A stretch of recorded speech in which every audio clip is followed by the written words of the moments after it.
Hallelujah. जय मसीह सबको।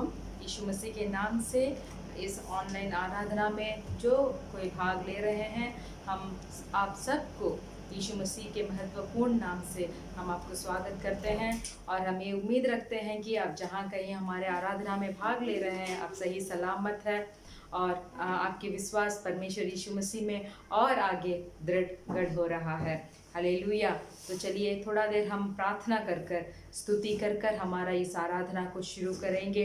धन्यवाद धन्यवाद धन्यवाद यीशु मसीह, आपके धन्यवाद करते हैं, आपके धन्यवाद करते हैं प्रभु परमेश्वर, आपके धन्यवाद करते हैं यीशु मसीह, आपका धन्यवाद करते हैं स्वर्ग पे विराजमान परमेश्वर, हम आपका धन्यवाद करते हैं। हमारे भरोसेमंद परमेश्वर, हम आपका धन्यवाद करते हैं। हमारे दृढ़, हमारे चट्टान परमेश्वर, हम आपको धन्यवाद करते हैं यीशु मसीह। आपने आपके वचन से सारे संसार को आपने सृष्टि किया, हम आपको धन्यवाद करते हैं, हम आपको धन्यवाद करते हैं। धन्यवाद धन्यवाद धन्यवाद देते हैं परमेश्वर। आप भला परमेश्वर है, सर्वोचित परमेश्वर है, उन्नति परमेश्वर है। आमेन। पापी को भी मार्ग दिखाने वाले, एक भला करने वाले परमेश्वर सिर्फ आप है परमेश्वर। हम हमारी सारी आदर और महिमा आपको देते हैं परमेश्वर। धन्यवाद धन्यवाद धन्यवाद धन्यवाद परमेश्वर। जहाँ कहीं इस ऑनलाइन में जो कोई भाई और बहन, हमारे कलीसिया के परिवार लोग इस आराधना में भाग ले रहे हैं परमेश्वर,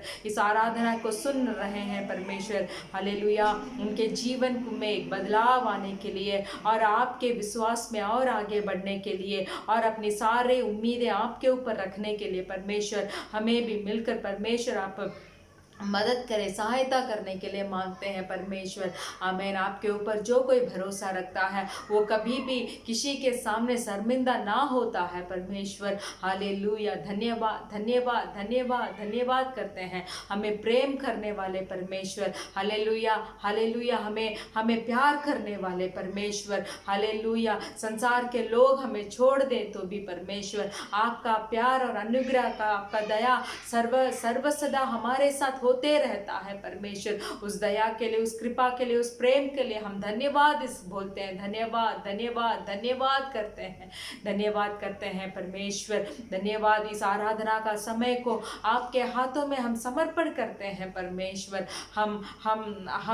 हम इस आराधना का समय को परमेश्वर आपकी उपस्थिति हमें भरने के लिए हम मांगते हैं परमेश्वर। Hallelujah hallelujah. हम परफेक्ट नहीं है परमेश्वर, फिर भी आपकी कृपा और आपकी दया और अनुग्रह हमें सही कर सकती है परमेश्वर। हालेलुया। हमारा जीवन को, इस समय को आपके हाथों में हम सौंपते हैं परमेश्वर। आप ही अगुवाई करें परमेश्वर, हर एक को आपकी उपस्थिति से भरे परमेश्वर। इस आराधना के द्वारा एक छुटकारा पाने के लिए, हृदय में एक अच्छा खुशी से भरने के लिए हम विनती करते हैं परमेश्वर।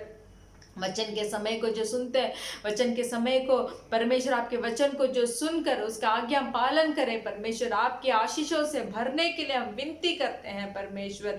आपके वचन एक तलवार के तरह परमेश्वर हमें काम और क्रिया करने के लिए मदद कीजिए परमेश्वर। हालेलुया। जो कोई आपसे पीछे मुड़कर बहुत दूर चला गया हो परमेश्वर, कृपा कर उन्हें आपके सम्मुख में लेके आने के लिए हम विनती करते हैं परमेश्वर। धन्यवाद बोलते हैं, धन्यवाद बोलते हैं। शुरू से लेकर अंत तक परमेश्वर, आप ही हमें अगुवाई करने के लिए हम विनती करते हैं परमेश्वर। यीशु मसीह के नाम से हम मांगते हैं पिता, आमेन।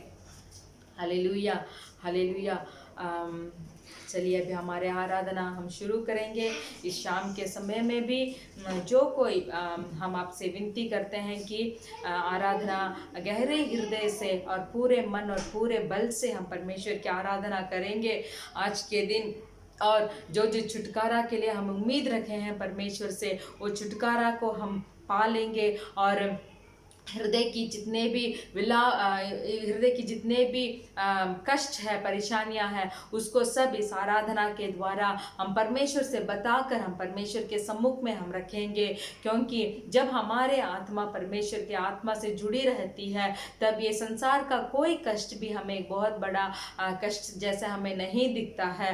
ताकि जितने बड़ा पर्वत जैसा परेशानियां और कष्ट हमारे जिंदगी में हो भी, तो उससे भी बड़ा परमेश्वर परमेश्वर हमें सहायता करने वाले हैं बोलकर इस आराधना के द्वार हम विश्वास कर कर हमारी सारे स्तुति को हम परमेश्वर के सम्मुख में हम चढ़वाएंगे। हालेलुया। प्यार करूँगा मैं ज़्यादा और ज़्यादा तुझसे, आराधना और गहराई से, पूरे मन से आराधना, पूरे बल से आराधना, प्रेम भी करो, आराधना आराधना। चलिए सब परमेश्वर से आराधना करेंगे। हालेलुया। प्यार करूँगा मैं और ज़्यादा तुझसे, आराधना और गहराई से। प्यार करूँगा मैं और ज़्यादा तुझसे, आराधना और गहराई से। पूरे मन से आराधना, पूरे बल से प्रेम भी करूं, आराधना आराधना आराधना आराधना आराधना आराधना आराधना आराधना। प्यार करूँगा मैं और ज़्यादा तुझसे, आराधना और गहराई से। प्यार करूँगा मैं और ज़्यादा तुझसे, आराधना और गहराई से।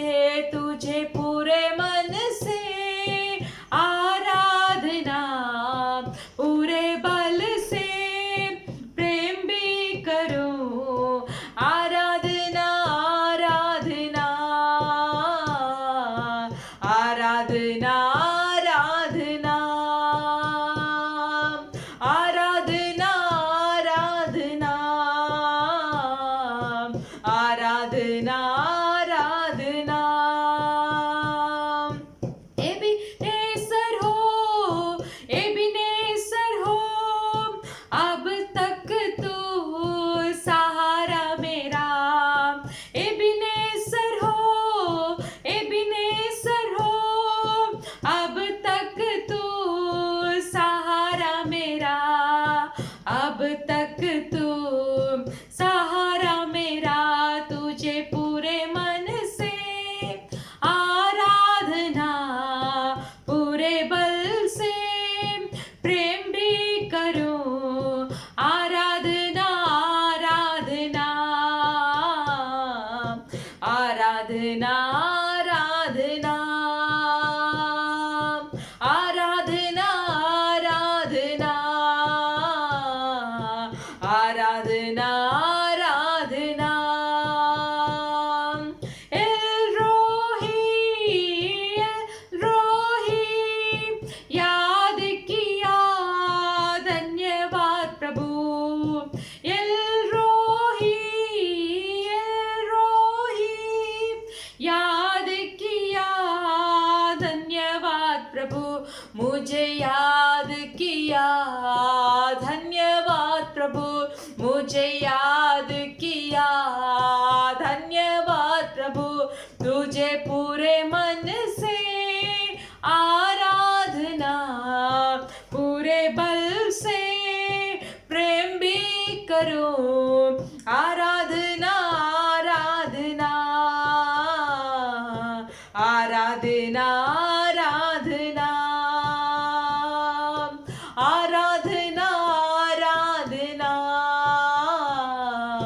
आराधना आराधना। यहोवा रफा, यहोवा रफा, चंगा किया, धन्यवाद प्रभु। यहोवा रफा, यहोवा रफा, चंगा किया, धन्यवाद प्रभु। मुझे चंगा किया, धन्यवाद प्रभु। मुझे चंगा किया, धन्यवाद प्रभु।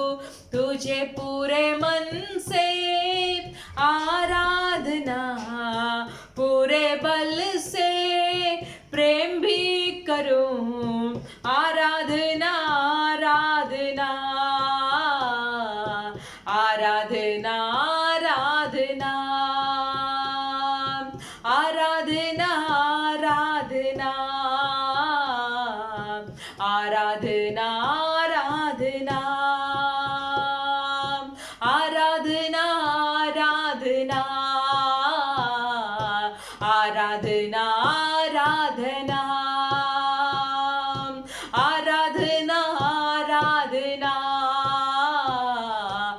आराधना आराधना, सब मिलके मेरे साथ आराधना बोलिए, आराधना आराधना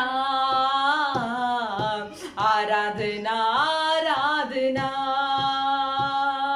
प्यार करूंगा मैं और ज्यादा तुझसे, आराधना और गहराई से। प्यार करूंगा मैं और ज्यादा तुझसे, आराधना गहराई से। तुझे पूरे मन से आराधना, पूरे बल से प्रेम भी करूं। आराधना आराधना यीशु, आराधना आराधना को, आराधना आराधना यीशु, आराधना आराधना आराधना आराधना, हालेलुया, आराधना आराधना। धन्यवाद यीशु मसीह, धन्यवाद। आपको पूरे मन से और पूरे बल से परमेश्वर आपके ऊपर हमारे जान से भी ज़्यादा हम प्रेम करने के लिए परमेश्वर हमें मदद करने के लिए हम मांगते हैं। पूरे बल से आपसे प्रेम करना है, पूरे मन से आपको प्रेम करना है, हृदय की गहराइयों से आपसे प्रेम करना है, इस संसार की सारी चीज़ों से और ज़्यादा आपसे प्रेम करना है।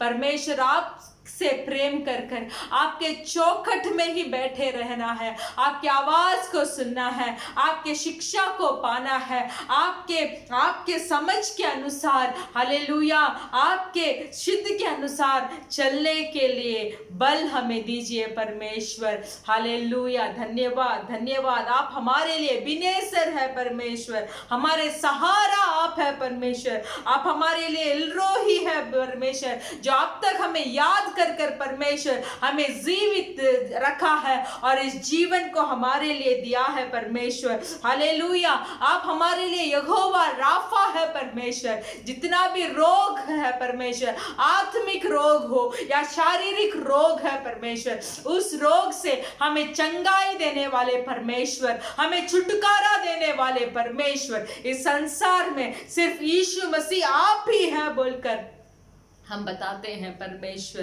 धन्यवाद धन्यवाद धन्यवाद, हालेलुया, धन्यवाद करते हैं। स्तुति आराधना ऊपर जाती है, आशीष लेके नीचे आती है। आमीन। हम जितना भी स्तुति और आराधना परमेश्वर से को देते हैं, उतना ही कृपा हमारे सर के ऊपर बहुत ज्यादा होती है। और जितना भी स्तुति और आराधना हम कष्टों के बीच, परेशानियों के बीच, बहुत बुरे परिस्थितियों के बीच में अगर हम स्तुति और आराधना को परमेश्वर से हम देते हैं, तो जरूर उसमें एक बदलाव परमेश्वर देते हैं और हमारे जीवन को आशीषों से भरने वाले हैं सर्वोच्चित परमेश्वर यीशु मसीह। आइए एक विश्वास के साथ स्तुति आराधना ऊपर जाती है, आशीष देखो नीचे आती है। आमीन।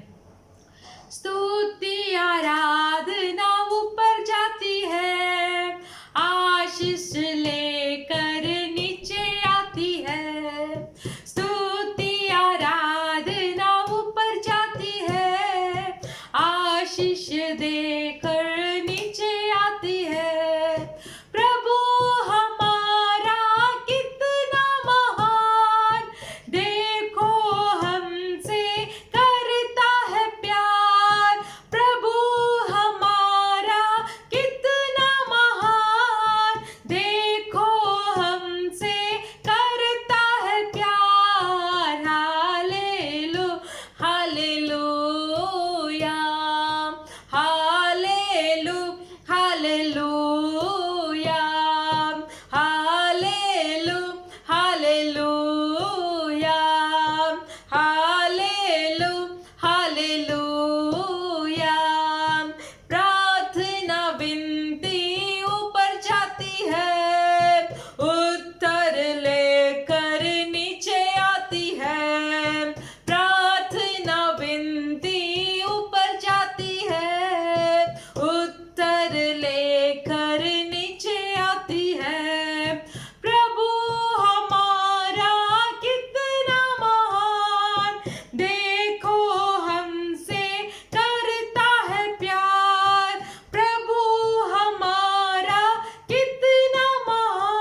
आपके प्रार्थना और आपके विनती को आज इस आराधना का समय में परमेश्वर के सम्मुख में मरिए। जरूर परमेश्वर उत्तर लेकर हमारी स्तुति और आराधना जो हम करते हैं वो उस प्रार्थना और विनती को उत्तर लेकर वो नीचे आएगी। मेरे प्रिय भाई और बहनों, जितना भी प्रार्थना के अनुरोध आपके जीवन में हो, आज इस आराधना के द्वारा और स्तुति और आराधना के द्वारा हम परमेश्वर के सम्मुख में उसको देंगे।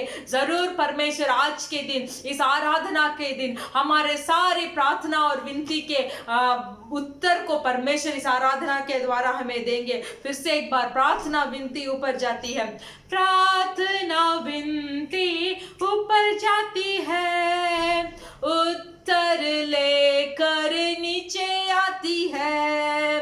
प्रार्थना विनती ऊपर जाती है, उत्तर लेकर नीचे आती है। प्रभु हमारा कितना महान, देखो हमसे करता है प्यार। प्रभु हमारा कितना महान, देखो हमसे करता है प्यार। हालेलू हालेलूया, हालेलू हालेलूया, हालेलू हालेलूया। स्तुति आराधना ऊपर जाती है, आशीष लेकर नीचे आती है। स्तुति आराधना ऊपर जाती है, आशीष लेकर नीचे आती है। प्रभु हमारा कितना महान, देखो हमसे करता है प्यार। प्रभु हमारा कितना महान, देखो हमसे करता है प्यार। हालेलू हालेलूया, हालेलू हालेलूया,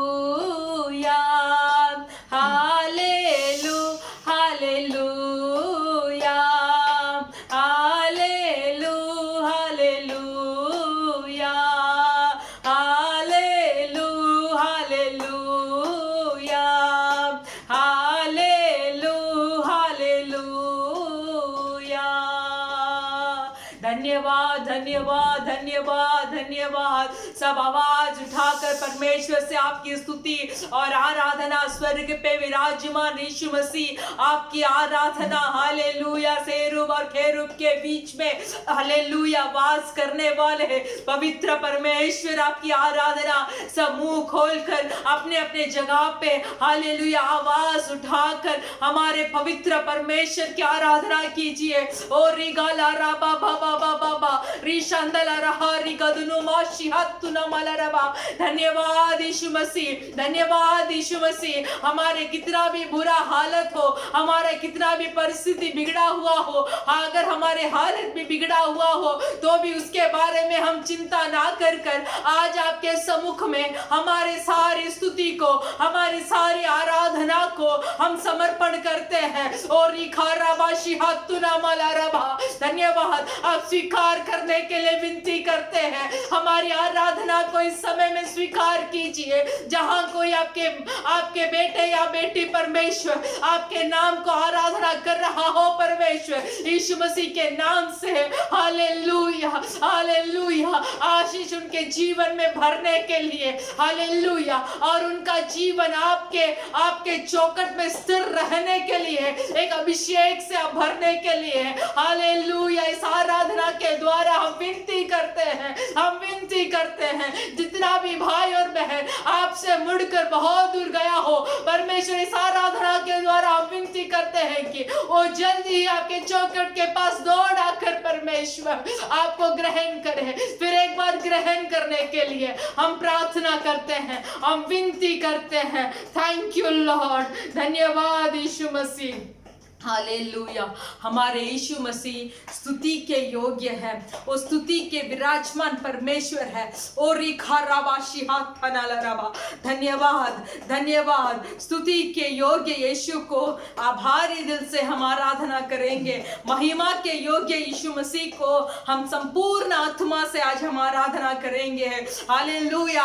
आज के इस आराधना में हम एक बहुत बड़ा छुटकारा के लिए हम प्रयत्न करेंगे परमेश्वर से कि जो जिंदगी अभी हो रही है वो जिंदगी और भी परमेश्वर यीशु मसीह में आगे बढ़ने के लिए और इस अंतिम समय में हमारा विश्वास परमेश्वर के अंदर और आगे बढ़ने के लिए जितना भी कार्य जो हमें परमेश्वर से मिलने में रुकावट होती है वो रुकावटों को हटा देने के लिए और शैतान की सारी क्रिया जो हमारे जीवन में काम कर रही है परमेश्वर के पास पहुंचने के लिए जो रुकावटें वो लेके आ रहा है, हम इस आराधना में प्रार्थना करेंगे कि शैतान की सारी युक्तियों नाश हो। हम स्तुति और आराधना के साथ हम हमारे परमेश्वर से विनती करेंगे कि परमेश्वर आपके चौखट में पड़े रहने के और आपके विश्वास में स्थिर खड़े रहने का ताकत से आज हमें हालेलुया इस आराधना में आप हमें भरिए परमेश्वर बोलकर हम प्रार्थना कर इस गीत को गाएंगे। Hallelujah hallelujah. धन्यवाद धन्यवाद यीशु मसीह। स्तुति के योग्य यीशु को आभारी दिल से आराधना। महिमा के योग्य यीशु को संपूर्ण आत्मा से आराधना। स्तुति के योग्य यीशु को आभारी दिल से आराधना। महिमा के योग्य यीशु को संपूर्ण आत्मा से आराधना। आराधना स्तुति आराधना। हालेलुया स्तुति आराधना। आराधना स्तुति आराधना। हालेलुया स्तुति आराधना। पूरे बल से आराधना। पूरे मन से आराधना। पूरे बल से आराधना। पूरे मन से आराधना। पूरे बल से आराधना। पूरे मन से आराधना। पूरे बल से आराधना। पूरे मन से आराधना। वचन देदारी हुआ यीशु का वचन छुड़ाने वाला। सब मिलकर वचन देदारी हुआ। यीशु का वचन हमें छुड़ाने वाला। मेरे साथ मिलकर वचन देदारी हुआ। वचन देदारी हुआ यीशु का वचन छुड़ाने वाला। दया का सागर यीशु को आत्मा से आराधना। दया के सागर यीशु को आत्मा से आराधना। आराधना स्तुति आराधना। हालेलुया स्तुति आराधना। आराधना स्तुति आराधना। हालेलुया स्तुति आराधना। पूरे बल से आराधना। पूरे मन से आराधना। पूरे बल से आराधना। पूरे मन से आराधना। स्तुति के योग्य यीशु को आभारी दिल से आराधना। महिमा के योग्य यीशु को संपूर्ण आत्मा से आराधना। स्तुति के योग्य यीशु को आभारी दिल से आराधना। महिमा के योग्य यीशु को संपूर्ण आत्मा से आराधना। अनंत शांति देता वही, कष्टों में अनुग्रह देने वाला। अनंत शांति देता वही, कष्टों में अनुग्रह देने वाला। अंत तक हमें चलाने वाले प्रभु की आराधना।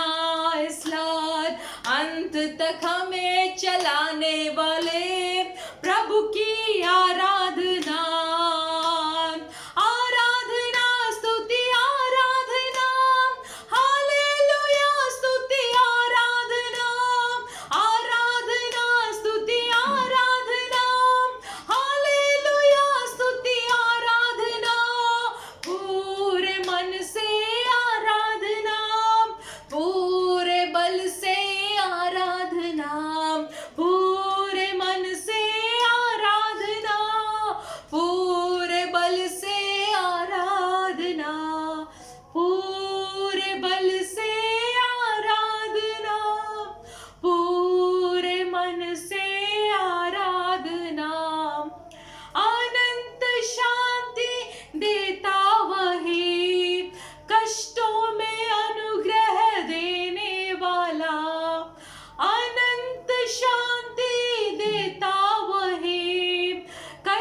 तक हमें चलाने वाले प्रभु की आराधना, यीशु मसीह की आराधना, परमेश्वर की आराधना, मुक्तिदाता की आराधना, शांतिदाता की आराधना। आराधना कष्टों में अंत तक हमें चलाने वाले परमेश्वर, अनंत और शांति से हमें भरने वाले परमेश्वर, विशेष कर जितना भी कष्ट आज हम सह रहे हैं उस कष्टों में अनुग्रह देने वाले परमेश्वर हमारे परमेश्वर है। आमीन। जब इस कष्ट के बीच में, जब इस परेशानी के बीच में, जब हमारी परिस्थिति बिगड़ी हुई है उसके बीच में, जब हम हमारे मन में ठान ले कि ये सब चीज मुझे मेरे जीवन में बदलना है, तो स्तुति और आराधना करना बहुत उचित काम है। हालेलुया। परमेश्वर के नजर में भी वो बहुत भलाई है, क्योंकि हमारे परमेश्वर जो है हमें कभी भी बुराई करने वाले परमेश्वर नहीं है, हरदम भलाई से हमारे जीवन को भरना चाहते हैं। परमेश्वर अगर कुछ कष्ट हमारे जीवन में देते हैं, कुछ शिक्षा हमारे जीवन में देते हैं, तो उससे हम क्या सीख लेते हैं और उससे हम परमेश्वर के ऊपर हमारा भरोसा को कैसे रखते हैं बोलकर परमेश्वर हमें जांच कर देखने वाले परमेश्वर है। हमारे परमेश्वर हमारे बुराई में हमें छोड़कर जाने वाले परमेश्वर नहीं है, वो हमारे लिए एबेनेजर है, वो हमारे लिए एलरोही परमेश्वर है, वो हमारे लिए यहोवा राफा है। ऐसे बहुत सारे परमेश्वर के पवित्र नाम को हमारे लिए परमेश्वर ने इन दिनों में पूर्व काल से पहले ही हमारे लिए देख कर रखा है। हालेलुया। बहुत सारे विश्वास के वचन, मैं तुझे छोड़ूंगा नहीं, मैं तुझे त्यागूंगा नहीं। हालेलुया। जैसे मूसा के साथ में था वैसे ही तेरे साथ में रहकर मैं कार्य को चलाऊंगा। हालेलुया। मेरे प्रिय भाई और बहनों, अगर हम सोच रहे हो कि मैं अभी परमेश्वर से टिक नहीं पा रहा हूँ, परमेश्वर के साथ में नहीं आ पा रहा हूँ, हालेलुया, ऐसे कुछ कष्ट में हो, तो मैं आपसे बताना चाहता हूँ कष्टों में भी हमें अनुग्रह करने वाले परमेश्वर छोड़ने नहीं चाहते हैं। परमेश्वर चाहते हैं कि हम कब परमेश्वर के सम्मुख में हम आकर बैठेंगे। Hallelujah, hallelujah. तो सारे कष्टों को भूलकर हमारा काम है योग्य आराधना करना, स्तुति और आराधना में परमेश्वर के मन को पिघलाना। हालेलुया। गहरे हृदय से परमेश्वर से प्रेम करना, गहरे हृदय से यीशु मसीह से हमारा प्रेम को बताना। हालेलुया। क्योंकि हमारे परमेश्वर जो है भलाई करते हैं, भलाई के बिना कुछ भी बुराई हमारे जीवन में वो नहीं करते हैं। मेरे प्रिय भाई और बहनों, मेरे साथ इस आराधना का गीत को एक विनती के रूप में हम गाएंगे। हालेलुया। यीशु यीशु तू सबसे महान। हालेलुया। आप घुटने टेक लीजिए या तो खड़े हो जाइए, गहरे हृदय के साथ, जैसे हमने पहले 3 गीत को गाया, गहरे हृदय से आराधना करना है, आराधना करना है, आराधना करना है बोलकर हम ये गीत को भी परमेश्वर से हम आराधना के रूप में हम समर्पण करेंगे, ताकि आज के जीवन में जितना भी कष्ट या परेशानी हमारे एक पहाड़ के रूप में हमारे सामने हो भी, तो वो पहाड़ को चूर करने वाले एक ही भगवान यीशु मसीह ही है। Hallelujah, hallelujah. मेरे साथ मिलकर प्रार्थना के साथ परमेश्वर के अभिषेक में भरकर उनकी उपस्थिति को महसूस कर हम गाएंगे। Hallelujah, hallelujah. धन्यवाद। तू भलाई बिना कुछ करता नहीं, सब बुराई मिटाने वाले। तू भलाई बिना कुछ करता नहीं, सब बुराई मिटाने वाले। सारे पाप क्षमा करने वाले, नया जीवन मुझे देने वाले। सारे पाप क्षमा करने वाले, नया जीवन मुझे देने वाले। आप क्षमा करने वाले। आप अपने आप के अंदर हमें ऐसे नहीं सोचना चाहिए कि मैं इतना पाप किया हूँ, मैं इतना दूर परमेश्वर से मैं हट कर बाहर आ गया हूँ, क्या मुझे परमेश्वर स्वीकार करेंगे? मेरे प्रिय भाइयों और बहनों, परमेश्वर का एक वचन बताता है भजन संगीता 25 में कि परमेश्वर पापियों को भी मार्ग दिखाने वाले, उतने भला परमेश्वर को हम आज आराधना कर रहे हैं। तो भलाई बिना और कुछ करने के लिए हमारे परमेश्वर नहीं जानते हैं। सारे बुराई को मिटाने वाले, सारे पाप को क्षमा करने वाले परमेश्वर। तो आज उस क्षमा को चाहते हुए परमेश्वर के सम्मुख में आप मुंह खोलकर बताइए, परमेश्वर मैंने इतना पाप को आपके विरुद्ध मैंने किया है, आपके वचन के विरुद्ध किया है, आपके बात के विरुद्ध मैंने किया है, परमेश्वर मुझे क्षमा कीजिए, मुझे क्षमा कीजिए बोलकर अगर हम मांगेंगे तो परमेश्वर जरूर हमें एक नया जीवन से हमें बदलेंगे। हालेलुया। फिर से हम गाएंगे, तू भलाई बिना कुछ करता नहीं, सब बुराई मिटाने वाले। तू भलाई बिना कुछ करता नहीं, सब बुराई मिटाने वाले। सारे पाप क्षमा करने वाले, नया जीवन मुझे देने वाले। सारे पाप क्षमा करने वाले, नया जीवन मुझे देने वाले। यीशु यीशु तू सबसे है महान। यीशु यीशु खुश रहती तुझ में ये जान। यीशु यीशु तू सबसे है महान। यीशु यीशु खुश रहती तुझ में ये जान।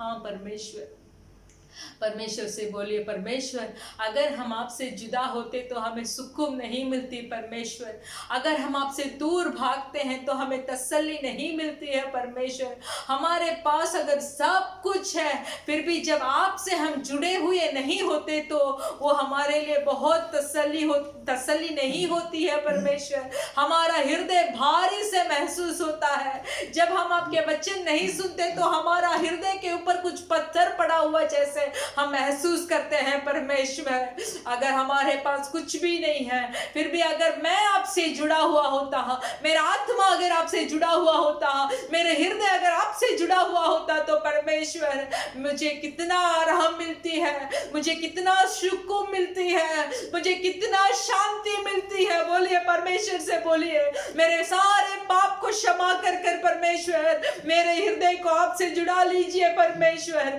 मैं मुड़कर आपके पास आ रहा हूं। परमेश्वर आप भी मुड़कर मेरे पास आ जाइए। परमेश्वर हालेलुया।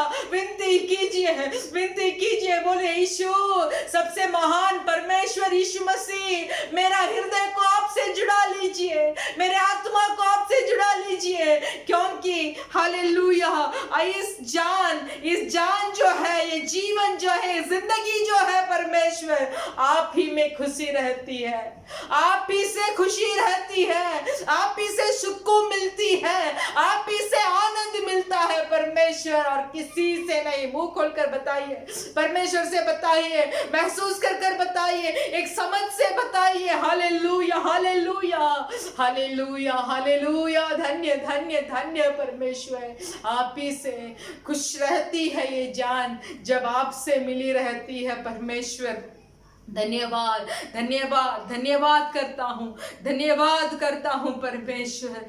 Hallelujah, hallelujah. आप हमारे आराधना को स्वीकार कर रहे हैं परमेश्वर।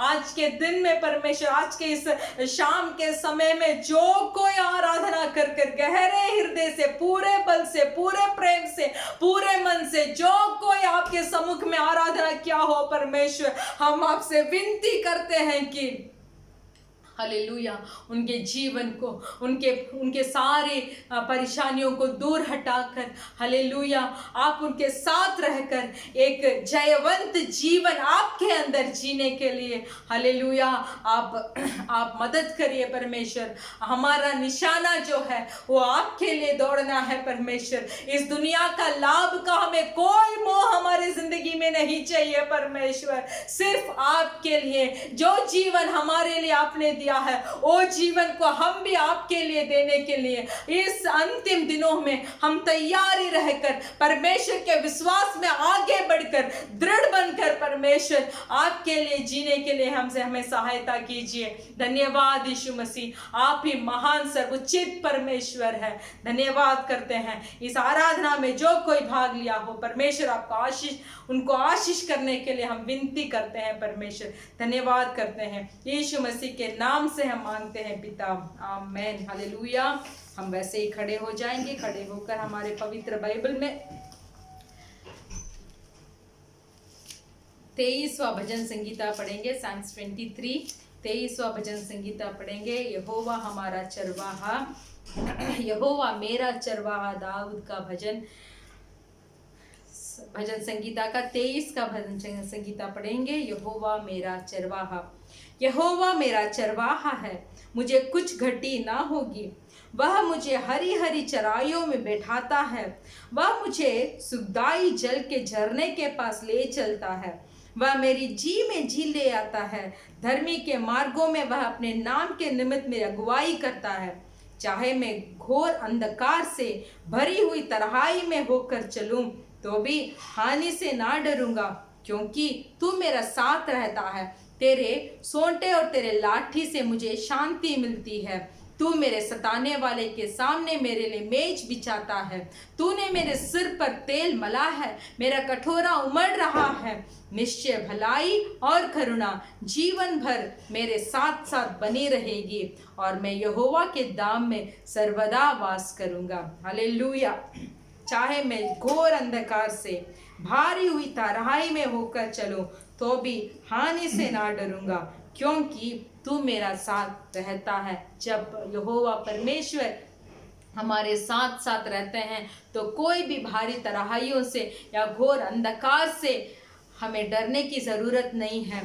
हालेलुया, क्योंकि यहोवा ही हमारा चरवाहा है, जो हमें चरवा कर अब तक लेके आए हैं और अंत तक भी हमें चलाएंगे। आमीन। धन्यवाद बोलेंगे परमेश्वर से। इस अच्छे भजन संगीता के लिए हम प्रार्थना करेंगे और विनती करेंगे कि यहोवा, मैं आपके भेड़ बना रहना चाहता हूँ। इस भेड़ का चरवाहा तो आप ही है परमेश्वर। मेरे सामने मुझे अगुवाई करने को, या मेरे सामने मुझे अगुवाई कर लेके चलने का किसी का भी जगह नहीं है परमेश्वर। मेरे जीवन को चराने वाले आप है परमेश्वर। बोलिए परमेश्वर से ऐसे बात कीजिए, परमेश्वर मेरे जीवन को चराने वाले सिर्फ आप है परमेश्वर। मैं आंख बंद कर परमेश्वर आप जैसे मुझे अगुवाई करते हैं, आप जैसे मुझे चलाते हैं, आपके सिद्ध मेरे जीवन में जो भी हो परमेश्वर, वो हो सके परमेश्वर, वो ही हो परमेश्वर, वो ही हो। आपके सिद्ध ही मेरा जीवन में हो। आपके सिद्ध के अलावा एक छोटा भी काम मेरे जीवन में प्रवेश ना करे परमेश्वर। हालेलुया। ऐसे परमेश्वर से प्रार्थना कीजिए। धन्यवाद, धन्यवाद मेरे अच्छे चरवाहा यीशु मसीह। इस अच्छे भजन संगीता के लिए हम धन्यवाद बोलते हैं परमेश्वर। हालेलुया।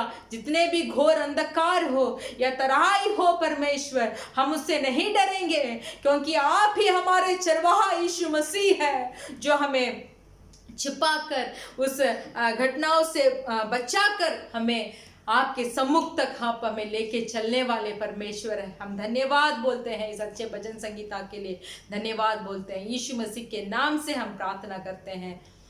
आमेन। धन्यवाद, धन्यवाद।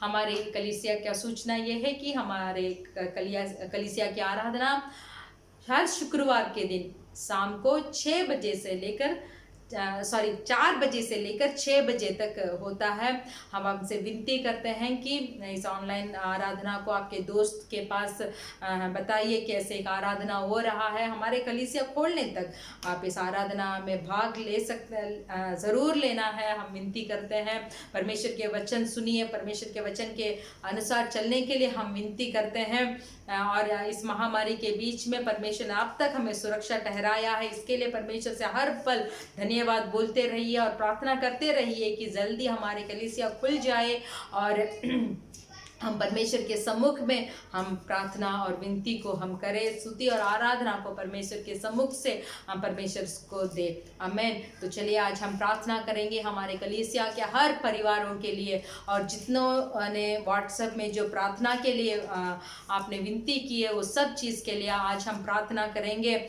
हर भाई और बहन के लिए हम प्रार्थना करेंगे, और जो जो भाई और बहन गाँव में हैं या तो उनके परिवार गाँव में हैं, हम सब के लिए प्रार्थना कर कर देश के लिए भी हम प्रार्थना करेंगे। सब अपने अपने घुटने टेक कर हम परमेश्वर से विनती करने जा रहे हैं, आवाज उठाकर हम विनती करेंगे। धन्यवाद, धन्यवाद, धन्यवाद, धन्यवाद यीशु मसीह, अब तक आपने हमें अगुवाई कर कर हमें चढ़ाया। परमेश्वर हम धन्यवाद बोलते हैं, परमेश्वर आपको हम धन्यवाद करते हैं। हमारे कलीसिया के हर एक भाई और बहन को आपके सम्मुख में हम समर्पण कर कर हम प्रार्थना करते हैं। इस महामारी के बीच में कितनों को नौकरी नहीं है परमेश्वर, कितना का नौकरी चला गया है परमेश्वर, कोई ऐसे ही बैठे हैं कि हम क्या करें बोलकर परमेश्वर, वैसे जो कोई चिंतित में बैठा हो परमेश्वर, आज के दिन परमेश्वर उनके जीवन में एक नया राह को आप लेके आने के लिए हम विनती करते हैं परमेश्वर।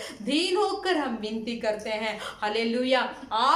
आपके ऊपर जो कोई भरोसा रखता है वो कहीं भी किसी के सामने शर्मिंदा नहीं होता है परमेश्वर। हमारे कलीसिया के भाई और बहन के परिवार जो दूर देश में हो परमेश्वर, परिवार के ज़रूरतों को पूरा कीजिए, बीमारी में चंगा दीजिए, सारे पीड़ित से छुटकारा देने के लिए हम विनती करते हैं परमेश्वर। Hallelujah, hallelujah, hallelujah. इस महामारी के वजह से कोई भी अपना जान ना गवाए परमेश्वर, हम विनती करते हैं परमेश्वर।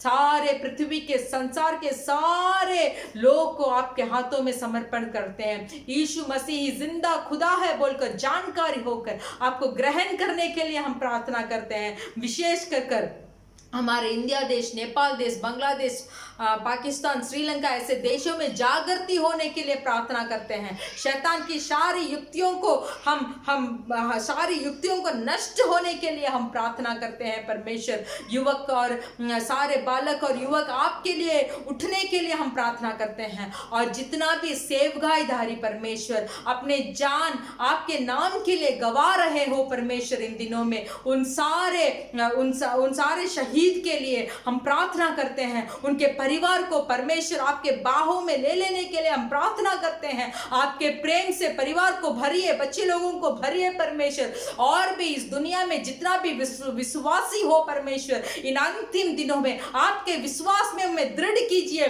कोई भी आपको इनकार नहीं करना चाहिए, बल्कि हमारा जीवन जो आपने दिया है, ये जीवन को आपके लिए देने के लिए भी हमें तैयार रहने के लिए, पवित्र आत्मा में दृढ़ करने के लिए हम मांगते हैं परमेश्वर। हर एक को आपके हाथों में समर्पण करते हैं। वचन के समय को आपके हाथ में समर्पण करते हैं। जो वचन आज हम सुनने जा रहे हैं परमेश्वर, हमारा हृदय का अच्छा एक खेती की तरह तैयार कर कर उस वचन के ऊपर ध्यान कर कर उस वचन के अनुसार हम चलने के लिए हमें मदद कीजिए परमेश्वर। धन्यवाद बोलते हैं, यीशु मसीह के नाम से मांगते हैं पिता, आमेन।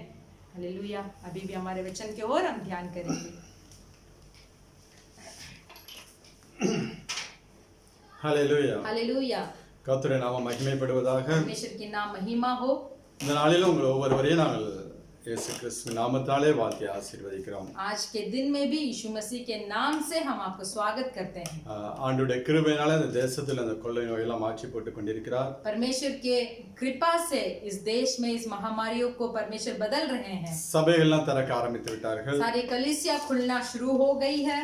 இனி வெளியில் இருக்கிற சபைகள் और बाहर जो कलीसिया है அது எல்லாம் திறக்கப்படும்படியாக நீங்கள் ஜெபித்துக் கொள்ளுங்கள். वो सब खोलने के लिए आप प्रार्थना कीजिए. உங்களுடைய ஜெபம் தான் தேசத்தில் பெரிய மாற்றத்தை கொண்டு வரும். आपके प्रार्थना ही देश में बदलाव को लेके आएगा. ஜெபம் இல்லை என்றால் ஒண்ணுமே நம்மளால செய்ய முடியாது. प्रार्थना नहीं है तो हम कुछ भी नहीं कर पाएंगे. ஒவ்வொரு நாளும் உங்களுக்காக, इसलिए प्रतिदिन आपके लिए, உங்கள் குடும்பத்துக்காக, आपके परिवार के लिए, தேசத்துக்காக, अपने देश के लिए, நீங்க இப்பொழுது வாழ்ந்து கொண்டிருக்கிற தேசத்துக்காக, अभी जहां आप रह रहे हैं उस देश के लिए நீங்கள் ஜெபிக்கும்படியாக கேட்டுக்கொள்கிறோம். आप प्रार्थना करने के लिए हम विनती करते हैं. நீங்க எப்படி ஜெபம் பண்ணுகிறீர்களோ आप जिस तरीके से प्रार्थना करते हैं அதற்கு ஏற்றாற்போல் தேவன் ஆசீர்வாதத்தை கொண்டு கொடுப்பார். तो उसी के समान परमेश्वर आपको इस देश में आशीर्वाद को लेके आएंगे. அதனால நம்ம அல்கோர் சபைக்காக ஜெபித்துக் கொள்ளுங்கள். इसलिए हमारा अल्कोर चर्च के लिए प्रार्थना कीजिए. தேவன் புதிய ஒரு இடத்தை கொடுக்கும்படியாக ஜெபித்துக் கொள்ளுங்கள். परमेश्वर हमें एक नया कलीसिया को देने के लिए आप प्रार्थना कीजिए. நம்ம अनेक பிள்ளைகள் கடந்து வந்து தேவ ஆசீர்வாதத்தை பெற்றுக்கொள்ளும்படியாக बहुत सारे परमेश्वर के लोग आकर वहां आराधना करने के लिए நீங்கள் ஜெபித்துக் கொள்ளுங்கள். आप प्रार्थना कीजिए. கர்த்தர் உங்களை ஆசீர்வதிப்பாராக. परमेश्वर आपका आशीष करे. இந்த நாளில் வேத வார்த்தைக்கு நேராக நாம் கடந்து செல்லலாம். आज के दिन भी हमारे पवित्र बाइबल में वचन के और हम ध्यान करेंगे. எடுத்துக்கலாம் 2 தீமோத்தேயு. हम निकालेंगे दूसरा तीमुस का पुस्तक, முதலாம் அதிகாரம் उसका पहला अध्याय, 13-14 वचनங்களை வாசிக்கலாம். उसका 13 और 14 वचन हम पढ़ेंगे. जो खरी बातें तूने मुझसे सुनी है उनको उस विश्वास और प्रेम के साथ जो मसीह यीशु में है अपना आदर्श बनाकर रख, और पवित्र आत्मा के द्वारा जो हम में बसा हुआ है इस अच्छी धरोहर की रखवाली कर. आमीन. आमीन. हालेलुया. हालेलुया. அப்போஸ்தலன் பவுல் यहाँ प्रेरित पौलुस தீமோத்தேயுக்கு अनेक ஆலோசனை கொடுத்து உருவாக்குகிறார். तीमुस को बहुत सारी सूचनाएं देते हैं. அதாவது ஒரு சிற்பத்தை உருவாக்கக்கூடிய ஒரு சிற்ப ஆசாரி ऐसे कुछ वो मूर्ति को बनाने वाले जो होते हैं அவன் ஒவ்வொரு பகுதியாக செதுக்குவதை போல वो मूर्ति में एक एक भाग को वो ठीक करता है. அப்போஸ்தலன் பவுல் यहाँ प्रेरित पौलुस தீமோத்தேயும் அப்படியாக உருவாக்கி கொண்டு வருகிறார். तीमुस को भी वैसे ही वो बनाकर आ रहा है. அவனுடைய பர்சனல் லைஃப்ல எப்படி இருக்க வேண்டும், अपनी खुद का जिंदगी में वो कैसे रहना चाहिए, அவனுடைய பிரேயர் லைஃப் எப்படி இருக்க வேண்டும், प्रार्थना का जिंदगी कैसा होना அவனுடைய चाहिए, ஊழிய வாழ்க்கை எப்படியாக இருக்க வேண்டும், सेवकाई का जिंदगी कैसा होना चाहिए, தன்னிடத்தில் இருக்கக்கூடிய விசுவாசிகளை எப்படி நடத்த வேண்டும், अपने साथ जितना भी विश्वासी लोग हैं उनको कैसे अगुवाई करना चाहिए, எல்லா காரியங்களையும் कற்றுக் கொடுத்து ऐसे बहुत सारे कार्य को सिखाकर நல்ல ஒரு ஊழியக்காரனாக உருவாக்கி கொண்டிருக்கிறார். वो एक अच्छा तीमुस उसको एक अच्छा सेवकाई की तरह प्रेरित पौलुस उसको बनाकर आते हैं. அப்படி உருவாக்கும் போது இங்க ஒரு நல்ல ஒரு ஆலோசனை கொடுக்கிறார். तो ऐसे तीमुस को ऐसे बनाकर आते समय एक अच्छा सूचना को वहां देते हैं. அந்த 14வது வசனத்துல वो 14 वचन में உன்னிடத்தில் ஒப்புவிக்கப்பட்ட तेरे पास जो है அந்த நற்பொருளை वो जो अच्छा वस्तु जो तुम्हारे पास है நமக்குள்ள வாசம் பண்ணுகிறார். हमारे अंदर जो वास करते हैं பரிசுத்த ஆவியினாலே वो पवित्र आत्मा के द्वारा காத்து கொள்ள வேண்டும் என்று சொல்கிறார். तू रखवाली कर बोलते हैं. தேவன் எதெல்லாம் உனக்கு ஆசீர்வாதத்தை கொடுத்திருக்காரோ परमेश्वर जो कुछ आशीर्वाद कर दिए हैं அது எல்லாவற்றையும் वो सब कुछ பரிசுத்த ஆவிக்குள்ளே காத்து கொள்ள வேண்டும். पवित्र आत्मा के अंदर हमें रखवाली करना चाहिए. 13வது வசனத்துல சொல்கிறார், 13 वचन में बताते हैं இயேசு கிறிஸ்துவை பற்றும் விசுவாசத்தோடும் यीशु मसीह के ऊपर जो विश्वास है அன்போடும் और प्रेम के साथ என்னிடத்தில் கேட்டிருக்கிற मेरे पास जितना भी खरी बातें तूने सुना है ஆரோக்கியமான வசனங்களை கட்டளைகளை கைக்கொள். तो उस वचन को तुम आदर्श बनाकर रख. அதாவது 1 தீமோத்தேயு முதல் தீமோத்தேயு முழுவதும் நாம் வாசித்தோம் என்றால் ऐसा है कि पहला तीमुस को जब हम पढ़कर देखेंगे अनेक காரியங்களை அங்கே அப்போஸ்தலன் பவுல் அவனுக்கு கற்றுக் கொடுத்து கொண்டிருக்கிறார். प्रेरित पौलुस तीमुस को बहुत सारे कार्य के बारे में सिखाते हैं. அதனோட ஒரு கன்க்ளூஷனாக சில வசனங்களை நாம் வாசிப்போம். वहाँ एक अंत के तरह एक वचन को हम पढ़ेंगे 1 தீமோத்தேயு 6ஆம் அதிகாரம் 1 तिमुस का पुस्तक उसका 6वां अध्याय 17 ல இருந்து 21 வரை உள்ள வசனம் 17 से लेकर 21 तक हम पढ़ेंगे। इस संसार के धनवानों को आज्ञा दे कि वे अभिमानी ना हो और चंचल धन पर आशा ना रखे, परंतु परमेश्वर पर जो हमारे सुख के लिए सब कुछ बहुतायत से देता है वे भलाई करे और भले कामों में धनी बने और उधार और सहायता दोनों से तत्पर हो और आगे के लिए एक अच्छी नींव डाल रखे कि सच्चे जीवन को वश में कर ले। हे तिमुस, इस दोहर की रखवाली कर और जिस ज्ञान को ज्ञान कहना ही भूल है उसे अशुद्ध बकवाद और विरोध की बातें से परे रहे।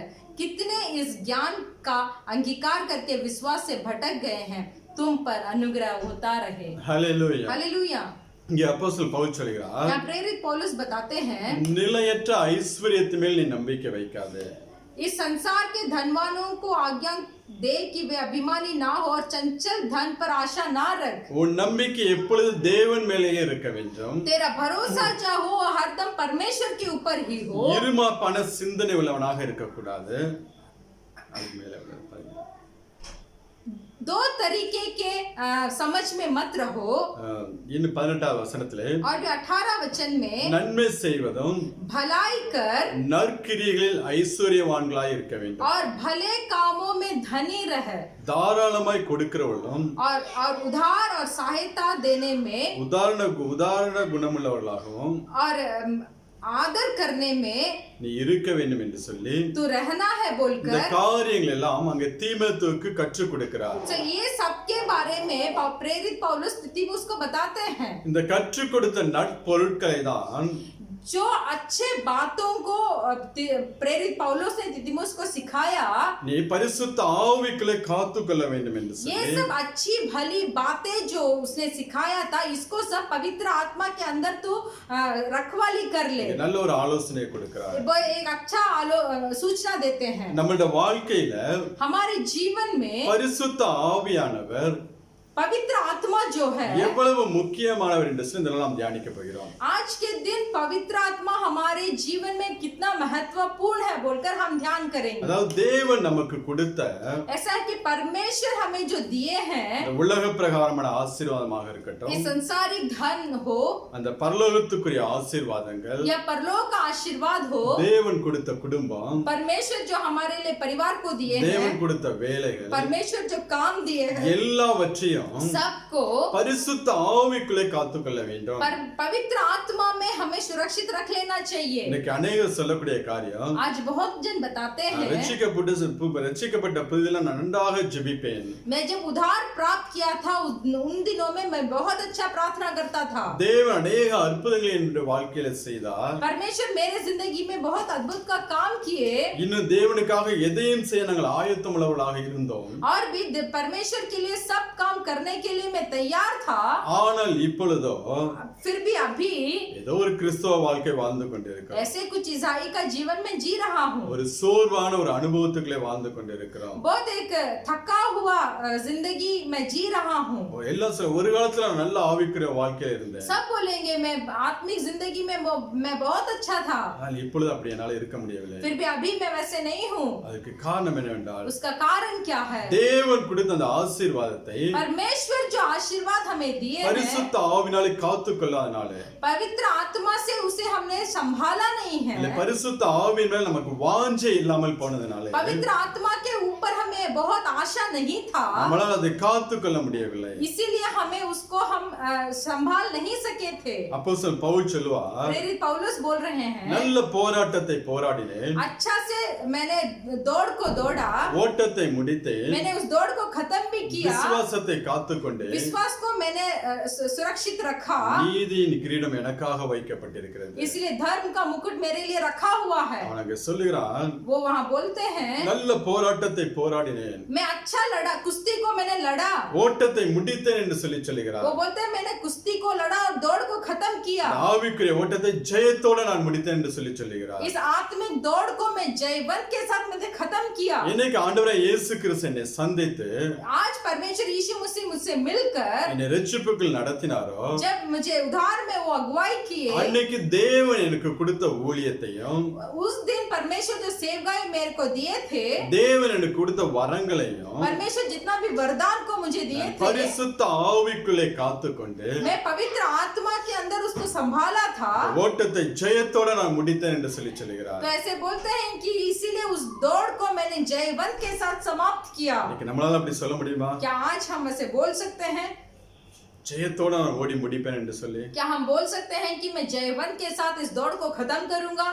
இன்னைக்கு எல்லாம் சொல்ல ஆண்டோட கிருபை கிருபை என்று சொல்லி आज सब बोलते हैं परमेश्वर का कृपा है बोलकर। ஆண்டோட கிருபைனால பரலோகம் போயிருவோம் தான் சொல்லுவோம். ऐसे हम बोलते हैं कि परमेश्वर की कृपा से हम परलोक तो चले जाएंगे। உண்மையில எல்லா கிருபையினால தான் தேவன் நமக்கு ஆசீர்வதிச்சு கொடுக்கிறார். सच्चाई से सब चीज हमारे पास जो है वो परमेश्वर की कृपा के दौर ही है। ஆனா தேவன் கிருபையினால ஆசீர்வதிச்சு கொடுக்கக்கூடிய ஒவ்வொரு காரியத்தையும் फिर भी जो हमारी जिंदगी में जितने भी चीज परमेश्वर की कृपा के द्वारा आशीष हमने प्राप्त किया है, பரிசுத்த ஆவிக்குள்ளே காத்துக்கொள்ள வேண்டும். वो हमें उसको पवित्र आत्मा के अंदर संभाल कर रखना चाहिए। அப்போஸ்தலன் பவுல் காத்துக்கொண்டனால தான் प्रेरित पौलुस ने उसको संभाला, ஓட்டத்தை நான் ஜெயத்தோட முடித்தேன் என்று சொல்லி சொல்லுகிறார். इसीलिए वो बोले कि मैंने इस दौड़ को जय के साथ खत्म किया। நீதியின் கிரீடம் வைக்கப்பட்டிருக்கு என்று சொல்லி वो சொல்லுகிறார். बोल रहे हैं मेरे लिए धर्म का मुकुट रखा गया है। கண்பான தேவ பிள்ளைகளே, मेरे प्रिय भाई और இன்னைக்கு बहनों, நீங்களும் நானும் आज आप और हम அப்படியாப்பட்ட ஒரு வாழ்க்கை வாழ வேண்டும். वैसे एक जिंदगी को हमें जीना है। பரிசுத்த ஆவிக்குள்ள நம்மளை காத்துக்கொள்ளுகிற பிள்ளைகளாக पवित्र आत्मा के अंदर हमें संभालना चाहिए। தேவன் கொடுத்த எல்லா ஆசீர்வாதத்தையும் காத்துக்கொள்ளுகிற பிள்ளைகளாக परमेश्वर जितना भी आशीष हमें दिए हैं उस आशीषों को हमें सुरक्षित रखना चाहिए। இன்னைக்கு பரிசுத்த ஆவியானவரை நாம் வாஞ்சிக்க வேண்டும். इसीलिए आज के दिन में हमें पवित्र आत्मा के ऊपर और आशा बढ़ाना चाहिए। தம்மை விசுவாசிக்கிற பிள்ளைகளுக்கு जो कोई उनके ऊपर विश्वास रखता है, தம்முடைய பரிசுத்த ஆவியை अपना पवित्र आत्मा को அளவில்லாமல் தேவன் பொழிந்தருளுகிறார். बहुतायत परमेश्वर देते हैं। அதுக்கு ஒரு அளவே கிடையாது. उसका एक सीमा नहीं है। அது நிரம்பி வழியக்கூடிய அபிஷேகம் அது. वो बहुत भरा हुआ एक अभिषेक होता है। இன்னைக்கு இந்த சங்கீதம் 23 நான் வாசித்து பார்த்தீங்களா? आज इस भजन संगीता में 23 हम पढ़े हैं ना, என் தலையை எண்ணெயால் அபிஷேகம் பண்ணுகிறார், मेरे सिर को तेल से मलता है, என் பாத்திரம் நிரம்பி நிரம்பி வழிகிறது என்று சொல்லி சங்கீதக்காரன் சொல்லி. मेरा बर्तन उभरते रहता है। அதனால தான் அவன் நாளுக்கு நாள் விருத்தி அடைந்தான் என்று சொல்லி பார்க்க முடியும். इसीलिए दिन ब दिन वो आशीष प्राप्त करता गया। ஒவ்வொரு நாளும் அந்த பரிசுத்த ஆவிக்குள்ளே நிரம்புகிற பிள்ளைகளாக இருக்க வேண்டும். प्रतिदिन हमें पवित्र आत्मा से भरकर हमें रहना चाहिए। தாகத்தோட தேவ சமூகத்துல உட்கார்ந்து प्यास के साथ परमेश्वर के सम्मुख में बैठकर பரிசுத்த ஆவியால அபிஷேகம் பண்ணுங்கன்னு சொல்லி கேட்டீங்கன்னா போதும். आप ऐसे मांग सकते हैं कि मुझे पवित्र आत्मा से मुझे अभिषेक कर प्रभु, தேவன் उங்களை நிரப்ப வல்லவராக तो இருக்கிறார். परमेश्वर आपको भरने में सामर्थ है। உங்களை பரிசுத்த ஆவிக்குள்ள நடத்த ஒரு பெரிய ஊழியக்காரங்களாம் தேவையில்லை. आपको पवित्र आत्मा में अगुवाई करने के लिए एक बड़ा सेवकाई आवश्यक नहीं है। நீங்க தாகத்தோட கேட்டீங்கன்னா போதும். आप प्यास के साथ मांगेंगे तो। நம்ம தோஹா சபையில இருக்கக்கூடிய ஹிந்தி பாஸ்டர் ரவிக்குமார் அவர்களை குறித்து ஒரு சாட்சியாக சொல்லுகிறேன். हमारा दोहा चर्च में हमारे पास्टर रवि के बारे में गवाही में बताना चाहता हूँ। ஆரம்ப நாட்கள்ல நல்ல ஒரு விசுவாசம் இருந்தது. शुरुआत के दिन में बहुत अच्छा विश्वास था उनके अंदर। அநேக நாட்களுக்காக பரிசுத்த ஆவியானவருக்காக ஜெபித்துக் கொண்டிருந்தார். बहुत दिन पवित्र आत्मा के लिए वो प्रार्थना कर रहे थे, தாகத்தோட கேட்டுக்கொண்டிருந்தார். प्यास के साथ मांग रहे थे। ஆனாலும் சில கால தாமதங்களை தேவன் வைத்திருந்தார். इसीलिए कुछ तो देर हो रही थी। அதே போல குழந்தையும் அவருக்கு இல்லாமல் இருந்துச்சு. वैसे ही उनको बच्चे भी नहीं थे। சில ஆண்டுகள் குழந்தைக்காக காத்திருந்தார்கள். बहुत साल बच्चे के लिए भी इंतजार किया था। ஒவ்வொரு மாதமும் துக்கத்தோட கடந்து போய் கொண்டிருந்தது. एक महीने बहुत दुख के साथ ही चलता रहा। ஒரு சில சகோதரர்களாக சேர்ந்து ஜெபிக்க ஆரம்பித்தார்கள். कुछ भाई मिलकर प्रार्थना करने लगे। தேவன் அந்த இடத்துல அந்த பாஸ்டரை ஆசீர்வதிக்க ஆரம்பிச்சார். परमेश्वर पास्टर रवि को उस जगह पे आशीष करना शुरू किए। அபிஷேகத்தினால் நிரப்ப பண்ணினார். अभिषेक के साथ उनको भरे। அபிஷேகத்தில் நிரப்ப பண்ணின உடனே अभिषेक में भरने के बाद அவருடைய முகத்துல ஒரு நல்ல ஒரு வித்தியாசம் இருந்துச்சு. उनके मुंह में बहुत अच्छा एक फर्क दिखा। நல்ல கருப்பா இருப்பாருன்னு வச்சுங்களா. वो बहुत थोड़ा काले रंग के हैं, நல்ல கருப்பா இருப்பாரு, थोड़ा काले हैं। ஆனா அவருடைய மூஞ்ச தொடா இல்ல, ஜாத காலை. ज्यादा काले हैं, நல்ல கருப்பா அதனால மூஞ்சில தேவ பிரசன்னம் बहुत काला है भी तो अभिषेक के बाद उस मुंह में परमेश्वर का उपस्थिति दिखाई दिया। எல்லாம் அந்த வெளிச்சத்தை எங்களால பார்க்க முடிஞ்சது। उस अच्छा एक प्रकाश को हम वहां देखने लगे। தேவன் ஒரு பெரிய ஒரு மாற்றத்தை கொடுத்தார்। परमेश्वर बहुत एक बदलाव को उनके अंदर दिया, ஒரு புதிய இதயத்தை கொடுத்தார்। एक नया हृदय को दिया। ஒரே மாசத்துல एक ही महीने தேவன் குழந்தையை கொடுத்து ஆசீர்வதித்தார்। परमेश्वर बच्चे को देकर आशीष किया। அதுக்கப்புறம் அவருக்கு ஒரு ஊழியத்தை தேவன் கொடுக்க ஆரம்பித்தார்। उसके बाद परमेश्वर उनको एक सेवकाई को दिया। அதுக்கப்புறம் நாங்க ஹிந்தி ஊழியத்தை ஆரம்பித்தோம்। उसके बाद हम लोग हिंदी सेवकाई को शुरू அந்த किए। ஹிந்தி ஊழியத்தில் பாஸ்டராக அபிஷேகம் பண்ணினார்। उस हिंदी सेवकाई में उनको पास्टर के रूप में अभिषेक दिया गया। அது மாத்திரம் இல்ல, सिर्फ वही नहीं, நீ திரளான ஜாதிகளுக்கு தகப்பனாவாய் என்று சொல்லி ஒரு தீர்க்க தரிசனத்தையும் கொடுத்தார்। परमेश्वर पास्टर रवि को एक भविष्यवाणी भी बताई कि बहुत सारे लोग को तू एक पिता बनेगा बोलकर। அதற்கு காரணம் என்னவென்றால் उसका कारण क्या था? தேவன் கொடுத்த அந்த ஆசீர்வாதத்தை परमेश्वर जो आशीर्वाद को उनको दिए, ஒவ்வொரு நாளும் பரிசுத்த ஆவிக்குள்ளே காத்துக்கொள்ள ஆரம்பித்தார்। प्रतिदिन पवित्र आत्मा के अंदर उसको संभाल रखे थे। பரிசுத்த ஆவிக்குள்ளே ஜெபிக்க ஆரம்பித்தார்। पवित्र आत्मा के अंदर प्रार्थना करने लगे। தேவன் அப்படியே குடும்பத்தை ஆசீர்வதிக்க ஆரம்பிச்சார்। परमेश्वर ऐसे ही उनके परिवार को आशीष किए। தேவனுடைய கிருபை 3 பிள்ளைகளை கொடுத்து வைத்தார்। परमेश्वर की कृपा से आप उनको 3 बच्चे हैं। ஊழியத்துல ஆயிரக்கணக்கான சகோதரர்கள் வந்து ஆசீர்வதிக்கப்பட்டார்கள்। उनके सेवकाई में 1000 भाई और बहनों आकर आशीष प्राप्त किए இத்தனை हैं। நேபாள சகோதரர் சகோதரிகள், कितना नेपाली भाई और बहन, இந்தியன் சகோதரர்கள், इंडिया के भाई और बहन, பாகிஸ்தான், பங்களாதேஷ் போன்ற अनेक ஜனங்கள் வந்து ஆசீர்வாதத்தை பெற்றுக்கொண்டார்கள்। पाकिस्तान और बांग्लादेश ऐसे सब देशों के भाई और बहन जो यहाँ है वो कलीसिया में आकर आशीष को प्राप्त किए हैं। இன்னைக்கு अनेक பிள்ளைகள் அந்த ஊழியக்காரன் மூலம் ஆசீர்வதிக்கப்பட்டிருக்கிறார்கள்। उस सेवकाई द्वारी के द्वारा बहुत सारे परमेश्वर के मनुष्य आशीष प्राप्त किए हैं। இன்னைக்கு 250-300 பிள்ளைகள் கூடி ஆராதிக்கிறார்கள்। आज भी 250 से लेकर 300 तक वहाँ आराधना करते हैं। தேவன் அப்படியே இந்த சகோதர வாழ்க்கையில் ஒரு பெரிய ஒரு மாற்றத்தை கொண்டு வந்தார்। परमेश्वर उस तरीके से इस भाई के जिंदगी में बहुत बड़ा अद्भुत काम किया। ஆவியானவர் வருவதற்கு முன்பதாக जब पवित्र आत्मा आने से पहले अनेक இழப்புகள், बहुत सारे नष्ट है, अनेक குறைவுகள், बहुत सारे घटी है।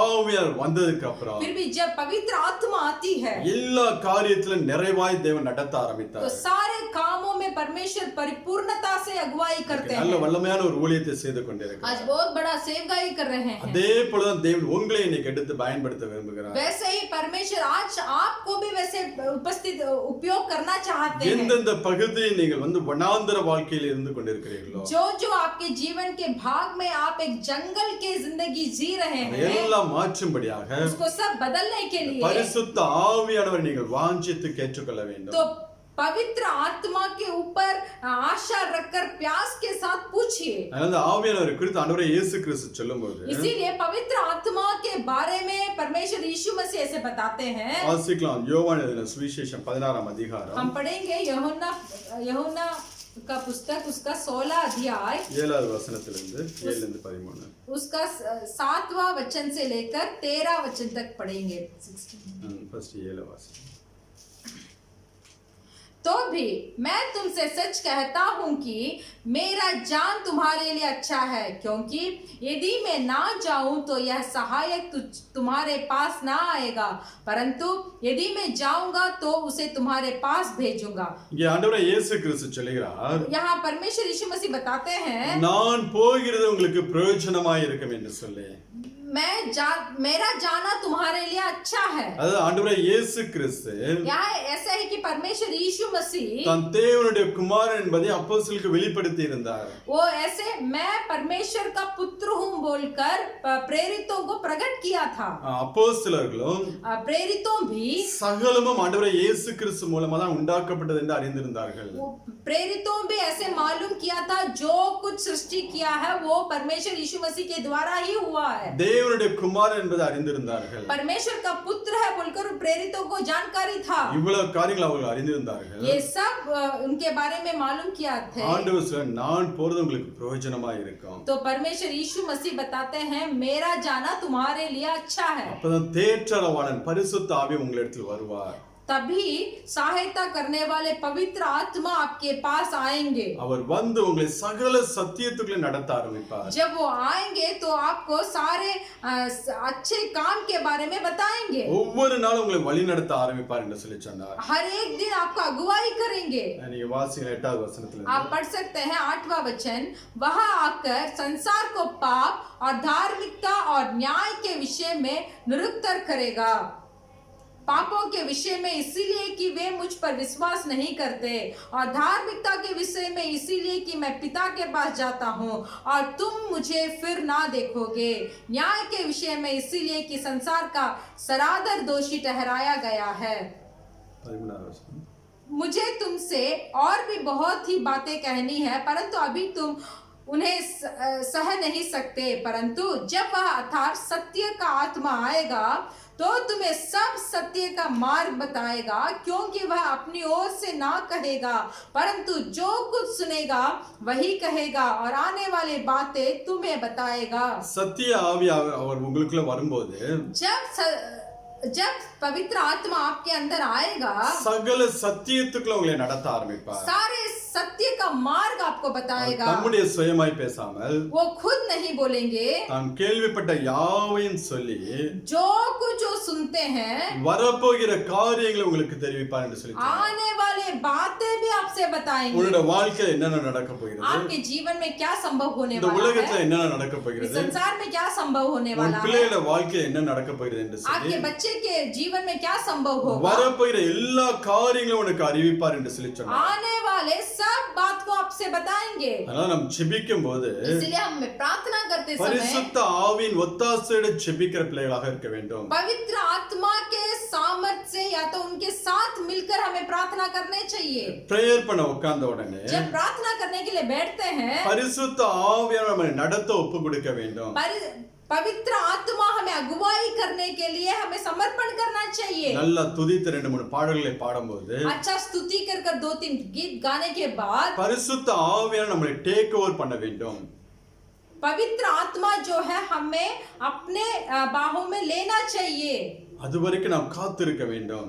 तब तक हमें इंतजार करना चाहिए। தேவனுக்கு எந்தெந்த காரியங்கள் பிரியம் இல்லையோ அதெல்லாம் அறிக்கை பண்ணி ஜெபிக்க வேண்டும். परमेश्वर के विरुद्ध जो कुछ काम हमने किया है उसको सब बताकर हमें छोड़ देना चाहिए। அந்த காரியங்களை சொல்லி ஜெபிக்க वो कार्य को सब जब हम बताकर प्रार्थना करते हैं, பரிசுத்த ஆவியானவர் நமக்குள்ள வர ஆரம்பிப்பார். पवित्र आत्मा हमारे अंदर आती है। அதுக்கப்புறம் நம்ம ஆராதிக்கவே ஆரம்பிக்க வேண்டும். उसके बाद ही हमें आराधना करना शुरू करना चाहिए। அதுக்கப்புறம் ஜெபிக்க வேண்டும். उसके बाद प्रार्थना करना चाहिए। நீ பரிசுத்த ஆவிக்குள்ள நிரம்பி ஜெபிக்கும்போது जब आप पवित्र आत्मा में भरकर प्रार्थना करते हैं, பிதாவாகிய தேவனுடைய ரகசியங்களை எல்லாம் ஆராய்ந்திருக்கிற ஆவியானவர் पिता परमेश्वर के गुप्त के चीजों को मालूम हुआ पवित्र आत्मा நம்மளுடைய காரியங்கள் எல்லாம் அறிந்தவராக हमारे सारे कार्य के बारे में जानकारी हुआ पवित्र आत्मा நமக்காக அங்க பிதாவிடத்தில் வேண்டுதல் செய்கிறவராக तो இருப்பார். हमारे लिए पिता परमेश्वर के पास दुआ करेंगे। இன்னும் அந்நிய பாஷையில ஜெபிக்கும்போது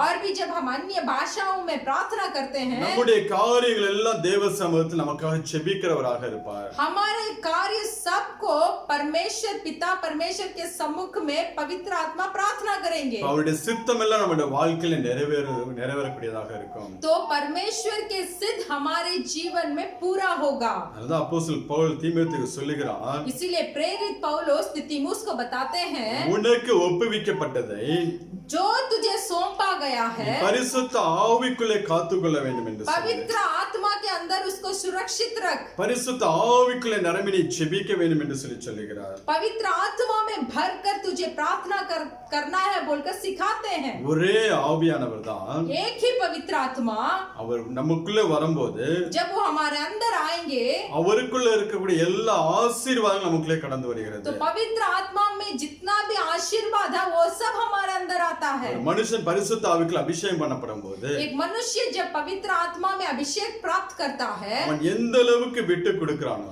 वो जितना अपने आप को छोड़ता है, அந்த அளவுக்கு தேவன் அந்த மனுஷனை எடுத்து பயன்படுத்துவார். उतना तक पवित्र आत्मा उस मनुष्य को उठाकर प्रयोग करेंगे। விசேஷமா புதிய ஏற்பாட்டுல विशेष कर नया नियम में தேவன் ஒரு மனுஷனை எடுத்து பயன்படுத்துவதற்கு परमेश्वर एक मनुष्य को उठाकर प्रयोग करने के लिए நோ லிமிட்டேஷன், उसका कोई कमी नहीं है। இந்த ஊழியம் மட்டும்தான் இவனுக்கு என்று சொல்லி ஒரு லிமிட்டேஷன் கிடையாது. ये मनुष्य के लिए यही सेवगाई है बोलकर उसका कुछ सीमा नहीं है। புதிய ஏற்பாட்டு காலத்துல 5 விதமான ஊழியங்களை பார்க்க முடியும். नया नियम में 5 तरीका का सेवगाई को हम देख सकते हैं। அப்போஸ்தல ஊழியம், प्रेरित का सेवगाई, தீர்க்கதரிசன ஊழியம், भविष्यवाणी बताना, சுவிசேஷ ஊழியம், सुसमाचार बताना, இன்னும் போதக ஊழியம், ऐसे बुद्धि सब बताना, இன்னும் டீச்சிங் மினிஸ்ட்ரி, और भी सिखाने वाले उपदेश का जो सेवगाई। 5 விதமான ஊழியங்கள்ல ये 5 तरीके के सेवगाई இந்த ஊழியம் மட்டும் என்று சொல்லி அந்த மனுஷனை லிமிட் பண்ண முடியாது. सिर्फ मेरे लिए यही सेवगाई है बोलकर एक मनुष्य अपने आप को रोक नहीं सकता। ஒரே ஆவியானவர் தான் எல்லா வரங்களையும் பகிர்ந்து கொடுக்கிறவராக இருக்கிறார். एक ही पवित्र आत्मा बहुत सारे वरदान को बांट कर देते हैं। நீங்க பழைய ஏற்பாட்டுல பாத்தீங்கன்னா पुराना नियम को देखेंगे, ராஜாக்களுக்கு தனி அபிஷேகம், राजा को अलग अभिषेक दिया जाता है, தீர்க்கதரிசிக்கு தனி அபிஷேகம், भविष्यवाणी जो बताते हैं उसको अलग अभिषेक दिया जाता है, ஆசாரியன் தனி அபிஷேகம். याजकों को अलग अभिषेक। அவங்க அந்த ஊழியத்தை மாத்திரம் செய்வார்கள். सो जिनको जो अभिषेक दिया जाता है वो वही सेवकाई कर सकते हैं। சில பரிசுத்தவான்களுக்கு எல்லா அபிஷேகத்தையும் சேர்த்து கொடுத்திருப்பார். कुछ पवित्र लोग जो हैं उनको सब तरीके के अभिषेक दिया जाता है। சாமுவேல் தீர்க்கதரிசியாகவும், सामुवेल भविष्यद्वक्ता हो, ஆசாரியனாகவும், या याजक நியாயாதிபதியாகவும் இருந்தார். न्याय करने वाला थे। தாவீதை பாத்தீங்கன்னா दाऊद को देखेंगे, ராஜாவாகவும் இருந்தார், वो राजा भी थे, அவன் தீர்க்கதரிசியாகவும் காணப்பட்டான். भविष्य बताने वाले भी थे। ஆனா புதிய ஏற்பாட்டுல அப்படி கிடையாது. फिर भी नया नियम में वैसे नहीं है। எல்லா அபிஷேகத்தையும் தேவன் சேர்த்து நமக்குள்ளே கொடுக்கிறார். सारे अभिषेक को मिलाकर परमेश्वर ने हमें दिए हैं। நாம் விட்டு கொடுக்க जब हमें थोड़ा दीन कर தேவன் நம்மளை எடுத்து பயன்படுத்துகிறவராக இருக்கிறார். परमेश्वर हमें उठाकर प्रयोग करने वाले हैं। அதான் பேதுரு சொல்லும்போது சொல்லுகிறார், तो पतरस ऐसे बताते हैं, நீங்கள் ராஜாக்களும் आप राजा हैं, ஆசாரியர்களும் याजक லேவியர்களுமாக और लेवी அழைக்கப்பட்டிருக்கிறீர்கள். ऐसे आपको बुलाया गया है। நீங்க இப்ப நான் பாஸ்டர் என்று சொல்லி சொன்னேன்னால் मैं मुझे ऐसे पास्टर बोलकर बोलूंगा तो இந்த பாஸ்டர் சேரையே நான் பிடிச்சுக்கிட்டு இருக்க கூடாது. ये पास्टर का कुर्सी कोई मैं पकड़ के नहीं रखना चाहिए। என்னுடைய இடத்துக்கு நான் அடுத்த ஒரு ஊழியக்காரனை உருவாக்கி கொண்டு வந்து விட வேண்டும். मेरे जगह में मैं और एक सेवगाईदारी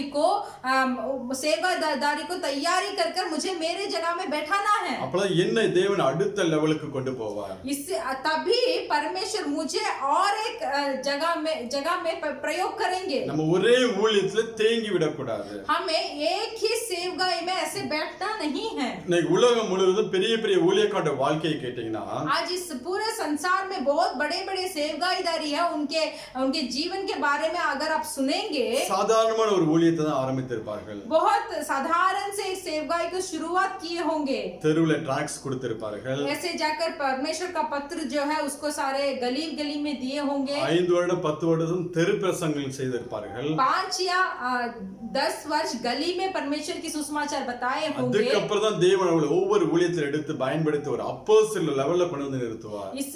उसके बाद ही परमेश्वर एक सेवगाई में उन्हें उपयोग कर एक बहुत बड़ा प्रेरित को जगह को उनको देते हैं। அந்த அப்போஸ்தலனா எல்லா ஊழியமும் அவர்கள் செய்வார்கள். प्रेरित का मतलब यह है कि वो सब सेवगाई कर सकते हैं। அந்த அப்போஸ்தலன் பவுல், वो प्रेरित पौलुस, தேவன் தனக்கு கொடுத்த ஆசீர்வாதத்தை परमेश्वर जो आशीर्वाद को उनको दिए थे, பரிசுத்த ஆவிக்குள் காத்து கொண்டனாலதான் वो पवित्र आत्मा के अंदर उसको संभाल कर रखे थे। அவனை பார்த்த சபைக்கு தீர்க்கதரிசியாகவும் போதகனாகவும் இருந்தான். इसीलिए वो कलीसिया में भविष्य बताने वाले और बुद्धि बताने वाले भी थे। 3 மிஷனரி பிரயாணங்களை செய்து 3 मिशनरी प्रयाण भी किए थे, சுவிசேஷ ஊழியங்களை செய்தான், सुसमाचार का सेवकाई भी किया, அநேக சபைகளை நாட்டினார், बहुत सारे कलीसिया को उन्होंने बनाया, புதிய ஏற்பாட்டுல நல்ல நிருபங்களை எழுதி கொடுத்தான், नया नियम में बहुत अच्छे पुस्तक उनको लिख कर दिए थे, ஒரு நல்ல ஒரு டீச்சராக, பாஸ்டராக, தீர்க்கதரிசியாக, एक बहुत अच्छा टीचर बनकर, पास्टर बनकर और भविष्यवाणी बताने वाले बनकर, இந்த 5 விதமான ஊழியத்தை செய்து முடித்தார் அப்போஸ்தலன் பவுல். तो प्रेरित पौलुस इस 5 तरीके के सेवकाई को कर कर खत्म किए। அதுதான் தீமோத்தேயுவை கற்றுக் கொடுக்கிறார். तो यही चीज प्रेरित पौलुस तीमुस को सिखाते हैं। நான் பரிசுத்த ஆவிக்குள்ள எனக்கு கொடுக்கப்பட்டதை காத்து கொண்டது போல, मैं पवित्र आत्मा के अंदर परमेश्वर मुझे दिए हुए सब चीजों को मैंने संभाल कर रखा, காத்து கொண்டாயல் என்றால், तो इसी तरीके अगर मैं इसको संभाल कर नहीं रखता, என்னாலும் பெரிய காரியங்களை செய்ய முடியும் என்று சொல்லி, तो ये पवित्र आत्मा के अंदर परमेश्वर का दिया हुआ आशीर्वाद को हम संभाल कर रखेंगे तो हम भी बड़ा काम कर सकते हैं। உங்களுடைய அனுபவம் எப்படி இருக்கு? आज आपका अनुभव कैसे है? இன்னைக்கு கிறிஸ்தவ வாழ்க்கை எப்படி நீங்க வாழ்ந்து கொண்டிருக்கீங்க? आज ईसाई का जिंदगी आप कैसे बिता रहे हैं? ஒவ்வொரு நாளும் விருத்தி அடைகிற பிள்ளைகளாக இருக்கிறீங்களா? क्या एक प्रतिदिन आप अच्छे बन रहे हैं? இல்ல ஒரே விதமான பாவத்திலே உழண்டு கொண்டிருக்கிறீங்களா? नहीं तो एक ही तरीके के पाप में घिर पड़े हैं। இல்ல உங்களுடைய வாழ்க்கையில ஒரே விதமான பிரச்சனையில நீங்கள் உழண்டு கொண்டிருக்கிறீர்களா? नहीं तो आपके जीवन में एक ही परेशानी के अंदर आप टिके हुए हैं। ஒரே விதமான பிரச்சனையில் நீங்கள் அதிலேயே வருஷ கணக்கா இருந்தீர்களா? एक ही परेशानी में सालों भर अगर आप उसमें बैठे रहेंगे, விசுவாசத்தினால அந்த பிரச்சனை மாறாது. तो विश्वास के साथ वो परेशानी नहीं बदलेगी। தேவனுக்கு கீழ்ப்படிகிறதுனாலே, परमेश्वर के आज्ञा पालन जब करेंगे, எந்தெந்த காரியத்தை தேவன் கீழ்ப்படிய வேண்டும் என்று விரும்புகிறாரோ அதில் கீழ்ப்படிஞ்சாலும் அந்த பிரச்சனை மாறும். परमेश्वर जो जो कार्य में आप उनका आज्ञा पालन करना है बोलकर बोलेंगे, उसका आज्ञा पालन आप करेंगे तो वो परेशानी आपसे हट जाएगी। நீ தாவீதுடைய வாழ்க்கையை பார்த்தீங்கன்னா, दाऊद का जिंदगी को अगर देखेंगे, சொல்ல 1 நாளாகமம் 11ஆம் அதிகாரம் वो बताते हैं पहले इतिहास का पुस्तक उसका 4था अध्याय 9வது வசனத்தை வாசிக்கலாம்.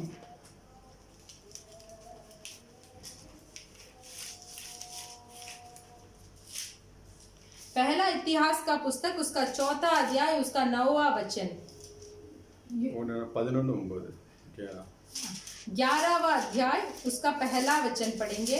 9. पहला इतिहास का पुस्तक 11 अध्याय उसका 9वां वचन। दाऊद की प्रतिष्ठा अधिक बढ़ती गई और सेनाओं का यहोवा उसके संग था। ஹல்லேலூயா. हालेलुया। दाऊद நாளுக்கு நாள் விருத்தி அடைந்தான். दिन भर दिन बढ़ते गया। ஒவ்வொரு நாளும் வித்தியாசமான பிரச்சனைகள் வாழ்ந்த மனுஷன், एक एक दिन अलग अलग परेशानियों के बीच में रहने वाला एक मनुष्य था। ஆனா தேவன் கொடுத்த ஆசீர்வாதத்தை फिर भी परमेश्वर जो आशीर्वाद को उनको दिए थे, ஒவ்வொரு நாளும் பரிசுத்த ஆவிக்குள்ளே காத்துக்கொண்டான். प्रतिदिन पवित्र आत्मा के अंदर संभाल कर रखे। அந்த வாழ்க்கையில சில பாவங்கள் கடந்து வந்தது. उसके जीवन में कुछ पाप आए, தேவனுக்கு விரோதமாய் பாவம் செய்ய ஆரம்பித்தான். परमेश्वर के विरुद्ध पाप किया। அங்க 10 பேலத்துல அவன் பாவம் பண்ணும்போது, बशेबाल के पास उसने पाप किया। நாத்தான் தீர்க்கதரிசி உணர்த்தும் போது, नातान भविष्यद्वक्ता आकर उसको जब बोलते हैं, அவன் 51 சங்கீதத்தில் இப்படியாக சொல்லுகிறான். 51 भजन संगीता में ऐसे बताते हैं। 51:11 வாசிக்கலாம். भजन संगीता 51 का 11 वचन हम पढ़ेंगे।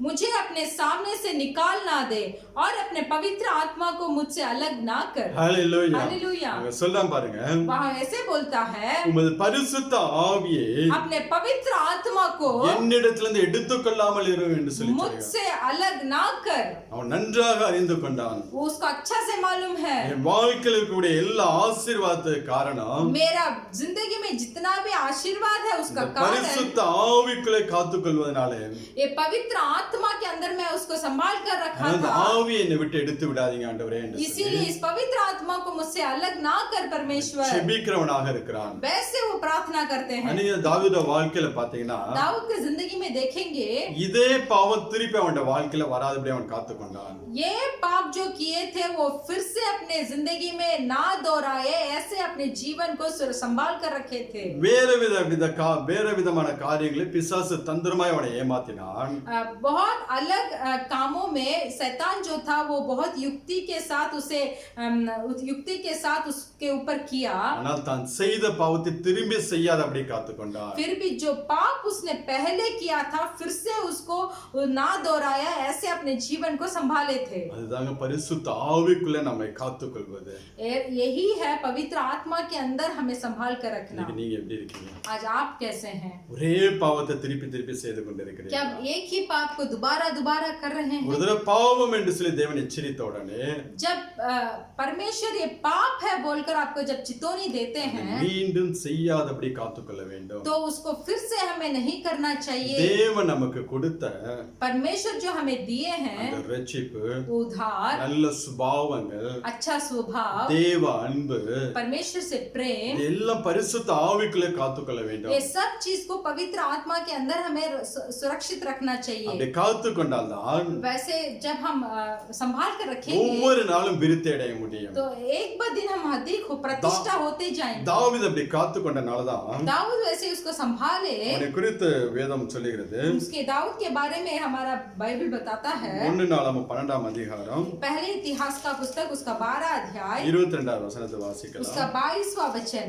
वरन प्रतिदिन लोग दाऊद की सहायता करने को उसके पास आते रहे, यहाँ तक कि परमेश्वर की सेना के समान एक बड़ी सेना बन गई. ஹalleluya. हालेलुया. ஒவ்வொரு நாளும் அவன் வளர்ந்து விருத்தி அடைந்தனாலே प्रतिदिन वो बहुत बढ़कर आगे अधिक हुए. அவனுக்கு உதவி செய்யும்படியாக उसको सहायता करने के लिए அநேகர் தேவன் அவருக்கு சேர்த்து கொடுத்தாராம். बहुत लोगों को परमेश्वर ने दाऊद को दिया. அவன் தேவ சேனையை போல அவன் மாறினான் என்று சொல்கிறார். यहाँ बताया गया है यहाँ तक कि परमेश्वर की सेना के समान एक बड़ी सेना बन गई. இன்றைக்கு தேவன் உங்களை அப்படியாக மாற்ற வேண்டுமா? तो आज भी क्या परमेश्वर इस तरीके से आपको बदलना चाहिए? உங்க குடும்பத்தை ஒரு தேவ சேனையாக மாற்ற வேண்டுமா? आपके परिवार को एक परमेश्वर के सेना की तरह बनाना चाहिए. நீங்க இருக்கக்கூடிய பட்டணத்தை தேவ சேனையாக தேவன் மாற்ற வேண்டும் என்றால் जो नगर में आप है उस नगर को क्या परमेश्वर एक सेना की तरह आपको देना चाहिए? தேவன் உங்களுக்கு ஆசீர்வாதத்தை கொடுத்த காரியங்களை परमेश्वर जो कार्य को आपको आशीष कर दिए நீங்க हैं பரிசுத்த ஆவிக்குள்ளே காத்துக்கொள்ளுகிற பிள்ளைகளாக இருக்க வேண்டும். उसको पवित्र आत्मा के अंदर आपको संभाल कर रखना है. இது தாவீதை குறித்து और दाऊद के बारे में 2 சாமுவேல் 3ஆம் அதிகாரம் दूसरा सामुवेल का पुस्तक उसका 3रा अध्याय 1வது வசனத்தை நாம் வாசிக்கலாம். 2 சாமுவேல் 3:1. दूसरा सामुवेल का पुस्तक उसका 3रा अध्याय का पहला वचन हम पढ़ेंगे. साउल के घराने और दाऊद के घराने के मध्य बहुत दिन तक लड़ाई होती रही, परंतु दाऊद प्रबल होता गया और साउल का घराना निर्बल पड़ता गया. हालेलुया. हालेलुया. தாவீது வர வர பலப்பட்டான். दाऊद आते आते बहुत बलवान हुआ. சவுலின் குடும்பத்தாரோ साउल के घर वाले வர வர பலவீனப்பட்டு போனார்களாம். आते आते निर्बल पड़ते रहे. இன்னைக்கு நீங்க எப்படி இருக்கீங்க? आज आप कैसे हैं? வர வர பலவீனப்பட்டு இருக்கீங்களா இல்ல பலத்தோட இருக்கீங்களா? जाते जाते बलवंत हो रहे हैं या निर्बल होते रहे? தாவீதை போல இருக்கீங்களா இல்ல சவுலை போல இருக்கீங்களா? दाऊद के जैसे हैं या साउल के जैसे हैं? சவுல் தேவனுக்கு கீழ்ப்படியவில்லை. साउल परमेश्वर का आज्ञा पालन नहीं किया. ஊழியக்காரன் கொடுத்த கட்டளைகளுக்கு கீழ்ப்படியவில்லை. सेवगाईदारी जो वचन को दिए उसका आज्ञा पालन नहीं किया. அமலேக்கியர்களை முழுவதுமாய் முறியடிக்க வேண்டும் என்று சொல்லி अमलेकियों को उनको नष्ट करना है बोलकर அங்க மோசே யோசுவாவிட்ட சொல்லியிருப்பார். वहाँ मूसा यहोशू के पास बताए थे. அந்த காரியத்தை சாமுவேல் சவுலிடம் சொல்லியிருப்பார். वो बात को सामुवेल ने साउल के पास बताया था. ஆனால் சவுல் அமலேக்கியர்களை முறியடிக்காமல் फिर भी साउल ने अमलेकियों को नष्ट नहीं किया. அவர்களோடு சேர்ந்து வாழ ஆரம்பித்தான். उनके साथ मिलकर जीने लगा. அமலேக்கியர்கள் என்றால் மாம்சத்துக்கு ஒரு அடையாளமாய் காணப்படுகிறது. अमलेकियों का अर्थ है मांस बोला जाता है. இன்னைக்கு நாம் எல்லாம் மாம்சத்துக்கு எந்த அளவு நாம் விட்டு கொடுத்து आज अगर मांस के इच्छा में अगर हम जी रहे हैं तो நாம் பலவீனப்படுகிற பிள்ளைகளாக தான் இருப்போம். तो हम निर्बल होते रहेंगे. தாவீதை போல दाऊद के समान பரிசுத்த ஆவிக்குள்ள நிரம்பி पवित्र आत्मा से भरकर எல்லா சூழ்நிலையிலும் நம்மளை கத்துக்கொள்ள வேண்டும். सारे हालात में हमें संभाल कर रखना चाहिए. இந்த பரிசுத்த ஆவியா நமக்குள்ள வரும்போது पवित्र आत्मा अगर हमारे अंदर आते हैं இப்பேற்பட்ட பிசாசு நம்மளோட வாழ்க்கையில் எழும்பினா கூட कितना बड़ा शैतान शैतान हमारे जीवन में उठेगा भी तो எல்லாம் அண்டர் கண்ட்ரோல்ல தான் இருக்கும். सब पर हम कंट्रोल में ही रहेगा. நீங்க வாசிச்சீங்கன்னா आप पढ़ेंगे ஆதியாகமம் 1ஆம் அதிகாரம் 2வது வசனத்திலே उत्पत्ति का पुस्तक उसका दूसरा अध्याय 1-2 दूसरा अध्याय 1 और 2 यो 1 फर्स्ट 1-2 उत्पत्ति का पुस्तक का पहला अध्याय का दूसरा वचन. पृथ्वी बेडोल और सुनसान पड़ी थी और गहरे जल के ऊपर अंधियारा था तथा परमेश्वर का आत्मा जल के ऊपर मंडराता था. ஹalleluya. हालेलुया. இங்க ஆழத்தின் மேல் இருள் இருந்தது. यहाँ गहरे जल के ऊपर अंधियारा था. தேவ ஆவியானவர் परमेश्वर का आत्मा ஜலத்தின் மேல் அசைவாடி கொண்டிருந்தார். जल के ऊपर मंडराता था. இருள் என்றால் பிசாசின் காரியங்கள். अंधकार बोलेंगे तो वो शैतान का काम होता है. பரலோகத்திலிருந்து தள்ளப்பட்ட பிசாசுடைய காரியங்கள் परलोक से घिरा हुआ शैतान के काम ஆழத்துல இருந்து கொண்டிருக்கிறது. बहुत गहरे होता था. அதற்கு மேல ஆவியானவர் அசைவாடி तो கொண்டிருக்கிறார். उसके ऊपर आत्मा मंडराता था. இந்த இருள் அதுக்கு மேல எழும்ப முடியவில்லை. वो अंधियारा जो था उसके ऊपर उठ नहीं सका. அதே போலதான் वैसे ही உங்களுடைய வாழ்க்கையில பரிசுத்த ஆவியானவர் அசைவாடி கொண்டிருந்தார். आपके जीवन में अगर पवित्र आत्मा मंडराएंगे तो எப்பேற்பட்ட பிரச்சனையாக இருந்தாலும் कितना बड़ी परेशानी क्यों ना அதனால हो உங்களை மேற்கொள்ள முடியாது. तो परेशानी आपको आपका कुछ बिगाड़ नहीं உங்க மேல पाएगा. அசைவாடி கொண்டிருக்கிற ஆவியானவர் आपके ऊपर जो मंडराते पवित्र आत्मा எல்லா சத்துருவின் கிரியைகளை நிர்மலமாக்கி போட்டு கொண்டிருக்கிறார். सारे शत्रु के काम को नष्ट कर देंगे. நீங்கள் ஒவ்வொரு நாளும் அந்த அனுபவத்துக்குள்ளே வளர வேண்டும். तो इस अनुभव में प्रतिदिन आपको आगे बढ़ना है. நீங்க ரட்சிக்கப்பட்ட உடனே उद्धार प्राप्त करने के बाद ஆண்டவர் இயேசு கிறிஸ்து சொந்த இரட்சகராக ஏற்றுக்கொண்ட உடனே परमेश्वर यीशु मसीह को आपका उद्धार करता बोलकर जब ग्रहण करते हैं செய்ய வேண்டிய முக்கியமான காரியங்கள் प्रधान में जो करना है वो काम உடனே மூழ்கி நாம் ஞானஸ்நானம் எடுக்க வேண்டும். तुरंत हमें पानी में डूब कर बपतिस्मा लेना है. இரண்டாவதாக दूसरा பரிசுத்த ஆவியின் அபிஷேகம் வேண்டும் என்று சொல்லி நாம் ஜெபிக்க வேண்டும். पवित्र आत्मा का अभिषेक मुझे चाहिए बोलकर हमें प्रार्थना करना चाहिए. அப்போஸ்தலர் பேதுரு சொல்லுவதை நாம் பார்க்க इसे முடியும். प्रेरित पौलुस बोलते हैं. அப்போஸ்தலர் 2ஆம் அதிகாரம் 38வது வசனத்தை வாசிக்கலாம். प्रेरित का पुस्तक उसका दूसरा अध्याय उसका 38 38वां वचन हम पढ़ेंगे. प्रेरितों का पुस्तक उसका दूसरा अध्याय का 38वां वचन. पतरस ने उनसे कहा मन फिराओ और तुम में से हर एक अपने अपने पापों की क्षमा के लिए यीशु मसीह के नाम से बपतिस्मा ले तो तुम पवित्र आत्मा का दान पाओगे. இயேசு கிறிஸ்துவின் நாமத்தினாலே यीशु मसीह के नाम से ஞானஸ்நானம் பெற்றுக்கொள்ளுங்கள். बपतिस्मा लो. அது எப்படியாப்பட்ட ஞானஸ்நானம் என்றால் किस तरीके का बपतिस्मा? தண்ணீரில் மூழ்கி எடுக்கக்கூடிய ஞானஸ்நானத்தை வேதம் அங்கீகாரம் பண்ணுகிறது. हमारा बाइबल पानी में डूबकर बपतिस्मा लेने का ही अंगीकार करता है. இன்னைக்கு ஞானஸ்நானத்தை பத்தி अनेक உபதேசங்கள் உண்டு. आज इस बपतिस्मा के बारे में बहुत सारे उपदेश हम सुन रहे ஆனா हैं. பரலோகம் அங்கீகாரம் பண்ணக்கூடியது फिर भी स्वर्ग किसको अंगीकार करता है? தண்ணீர்ல மூழ்கி எடுக்கக்கூடிய ஞானஸ்நானம். पानी में डूबकर जो बपतिस्मा लेते हैं उसी को. எப்படி ஆண்டவரே இயேசு கிறிஸ்து பாவத்துக்காக மரித்து जैसे हमारे परमेश्वर यीशु मसीह पाप के लिए मरे, 3 நாள் அடக்கம் பண்ணப்பட்டு 3 दिन अंदर थे. அதாவது இந்த உலகத்தின் பாவங்களை சுமந்து தீர்க்கும்படியாக इस संसार के पाप को उठाकर उसको खत्म करने के लिए தன்னை சிலுவையில் ஒப்பு கொடுத்து आप क्रूस में लटवा कर மரித்து मरकर 3 நாள் அடக்கம் பண்ணப்பட்டு 3 दिन அடக்கம் பண்ணப்பட்டு ग्रेवयार्ड में जो थे, பிறகு 3ஆம் நாள் உயிரோடு எழுந்தார். फिर कब्र के बाद 3 दिन वो जी उठे. அதுக்கு அடையாளமாக தான் उसका चिन्ह ही தண்ணீர்ல மூழ்கி நாம் வெளியில வரும்போது उसके चिन्ह ही पानी में डूबकर हम बाहर आने के बाद ஒரு புதிய சிருஷ்டியாக மாற்றப்படுகிறோம். एक नया सृष्टि हमें बदला जाता है. அப்படி நீ ஞானஸ்நானம் எடுக்கும்போது तो उस तरीके से अगर आप बपतिस्मा लेते हैं பரிசுத்த ஆவியின் வரத்தை பெற்றுக்கொள்வீர்கள் என்று சொல்லுகிறார். तो पवित्र आत्मा का दान पाओगे बोलकर बोला गया है. இந்த அப்போஸ்தலன் பவுல் தீத்துக்கு எழுதின நிருபம் 3ஆம் அதிகாரத்துல प्रेरित पौलुस तीतु को लिखा हुआ तीसरा अध्याय 5ஆம் वचनத்துல उसका 5वां वचन.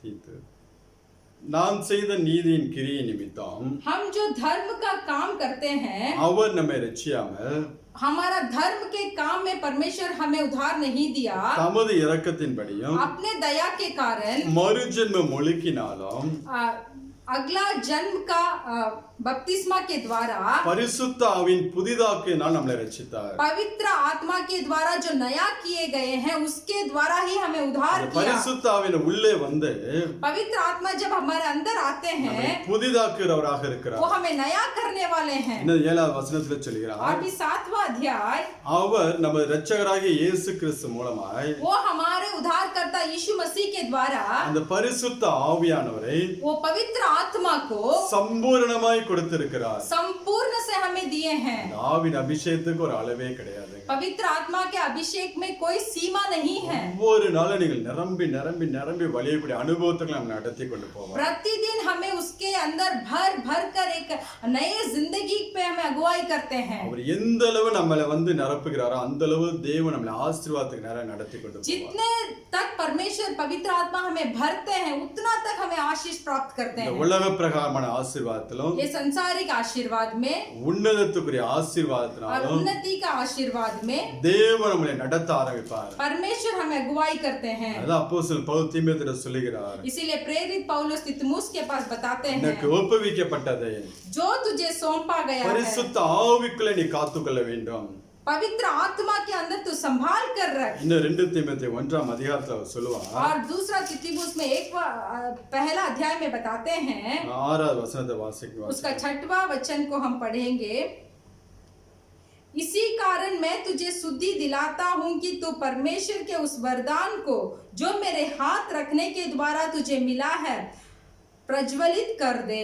ஹalleluya. हालेलुया। நான் உன்மேல் கைகளை வைத்தபோது उसके ऊपर जब हाथ रखा, உனக்கு உண்டான தேவ வரத்தை तेरे पास जो परमेश्वर का वरदान है பரிசுத்த ஆவியினாலே वो पवित्र आत्मा से मिलकर அனல் மூட்டி எழுப்பிவிடும்படியாக उसे प्रज्वलित कर दे। அவனுக்கு நினைப்பூட்டுகிறேன் என்று சொல்லுகிறார். तो बोलता है इसके बारे में मैं तुझे शुद्धि दिलाता हूँ। அதான் சொல்ல, உன்னத ஆசீர்வாதங்களும் பூமிக்குரிய ஆசீர்வாதங்களும் பரிசுத்த ஆவிக்குள்ளே நாம் காத்துக்கொள்ள வேண்டும். इसीलिए इस संसारिक आशीर्वाद को और स्वर्गीय आशीर्वादों को पवित्र आत्मा के अंदर हमें संभाल कर रखना चाहिए। நீங்க அந்த அடுத்த வசனத்தை நாம் பார்த்தோம் என்றால், दूसरा वचन को अगर आप पढ़ेंगे, தேவன் நமக்கு பயமுள்ள ஆவியை கொடாமல் क्योंकि परमेश्वर ने हमें भय का नहीं, பலமும் सामर्थ, அன்பும் प्रेम தெளிந்த புத்தி உள்ள ஆவியை और கொடுத்திருக்கிறார். संयम की आत्मा दी है। தேவன் நமக்கு கொடுத்து தெளிந்த புத்தி உள்ள ஆவியை கொடுத்திருக்கிறார். परमेश्वर जो आत्मा को हमें दी है वो संयम की आत्मा है। அந்த பரிசுத்த ஆவிக்குள்ளே நடத்தும் போது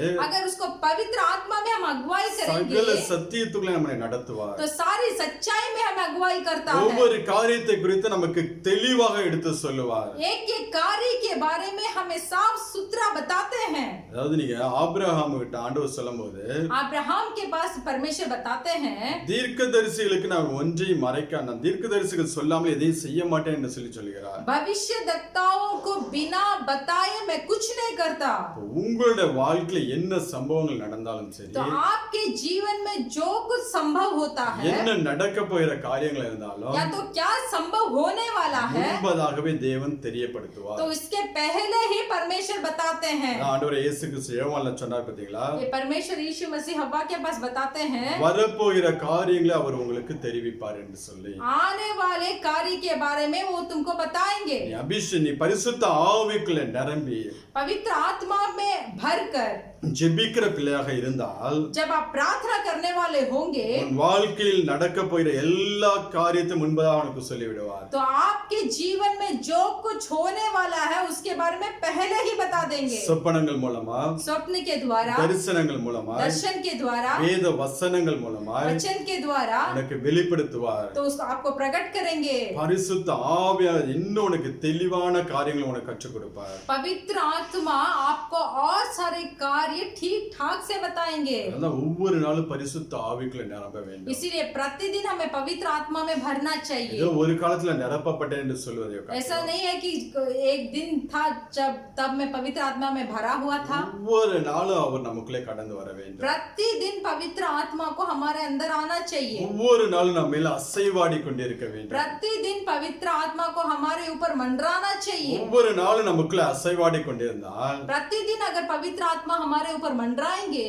everything under his control. तो सब उनके कंट्रोल पे ही होगा। பரிசுத்த ஆவியானவருக்கு கண்ட்ரோல் கீழே தான் எல்லாமே இருக்கும். पवित्र आत्मा के हाथ के नीचे ही सब होगा। பிசாசு பிரச்சனைகளை கொண்டு வந்து பாப்பா, शैतान परेशानी को लेके आएगा, ஒரு லெவலுக்கு மேல அந்த பிரச்சனை அவனை அதிகமாக்க முடியாது. तो एक लेवल के ऊपर वो परेशानी को लेके नहीं आ सकता। தேவன் அனுமதி கொடுத்தாதான் அங்கே காரியங்கள் நடக்கும். परमेश्वर अनुमति देंगे तभी वो कार्य वहां होगा। பரிசுத்த ஆவிக்குள்ளே காத்து கொள்ளும் போது अगर पवित्र आत्मा के अंदर आप संभाल कर रखेंगे, தேவன் ஒரு அளவுக்கு மேல இந்த பிரச்சனை விட மாட்டார். परमेश्वर कुछ सीमा के ऊपर कोई परेशानी को लेके नहीं அதையும் आएंगे। மீறி பிரச்சனை வருதுன்னா उसके ऊपर कोई परेशानी आएगा तो வாழ்க்கையில ரெட்டிப்பான ஆசீர்வாதத்தை கொடுக்க போகிறார். तो परमेश्वर आपके जीवन में 2 गुना आशीर्वाद को लेके அதனால आएंगे। எப்பொழுதும் பிரச்சனையை பார்த்து பயப்படாதீங்க. इसलिए परेशानियों को देखकर डरिए मत। அதுக்கப்புறம் தேவன் வைத்திருக்க ஆசீர்வாதத்தை நோக்கி ஓட ஆரம்பிங்க.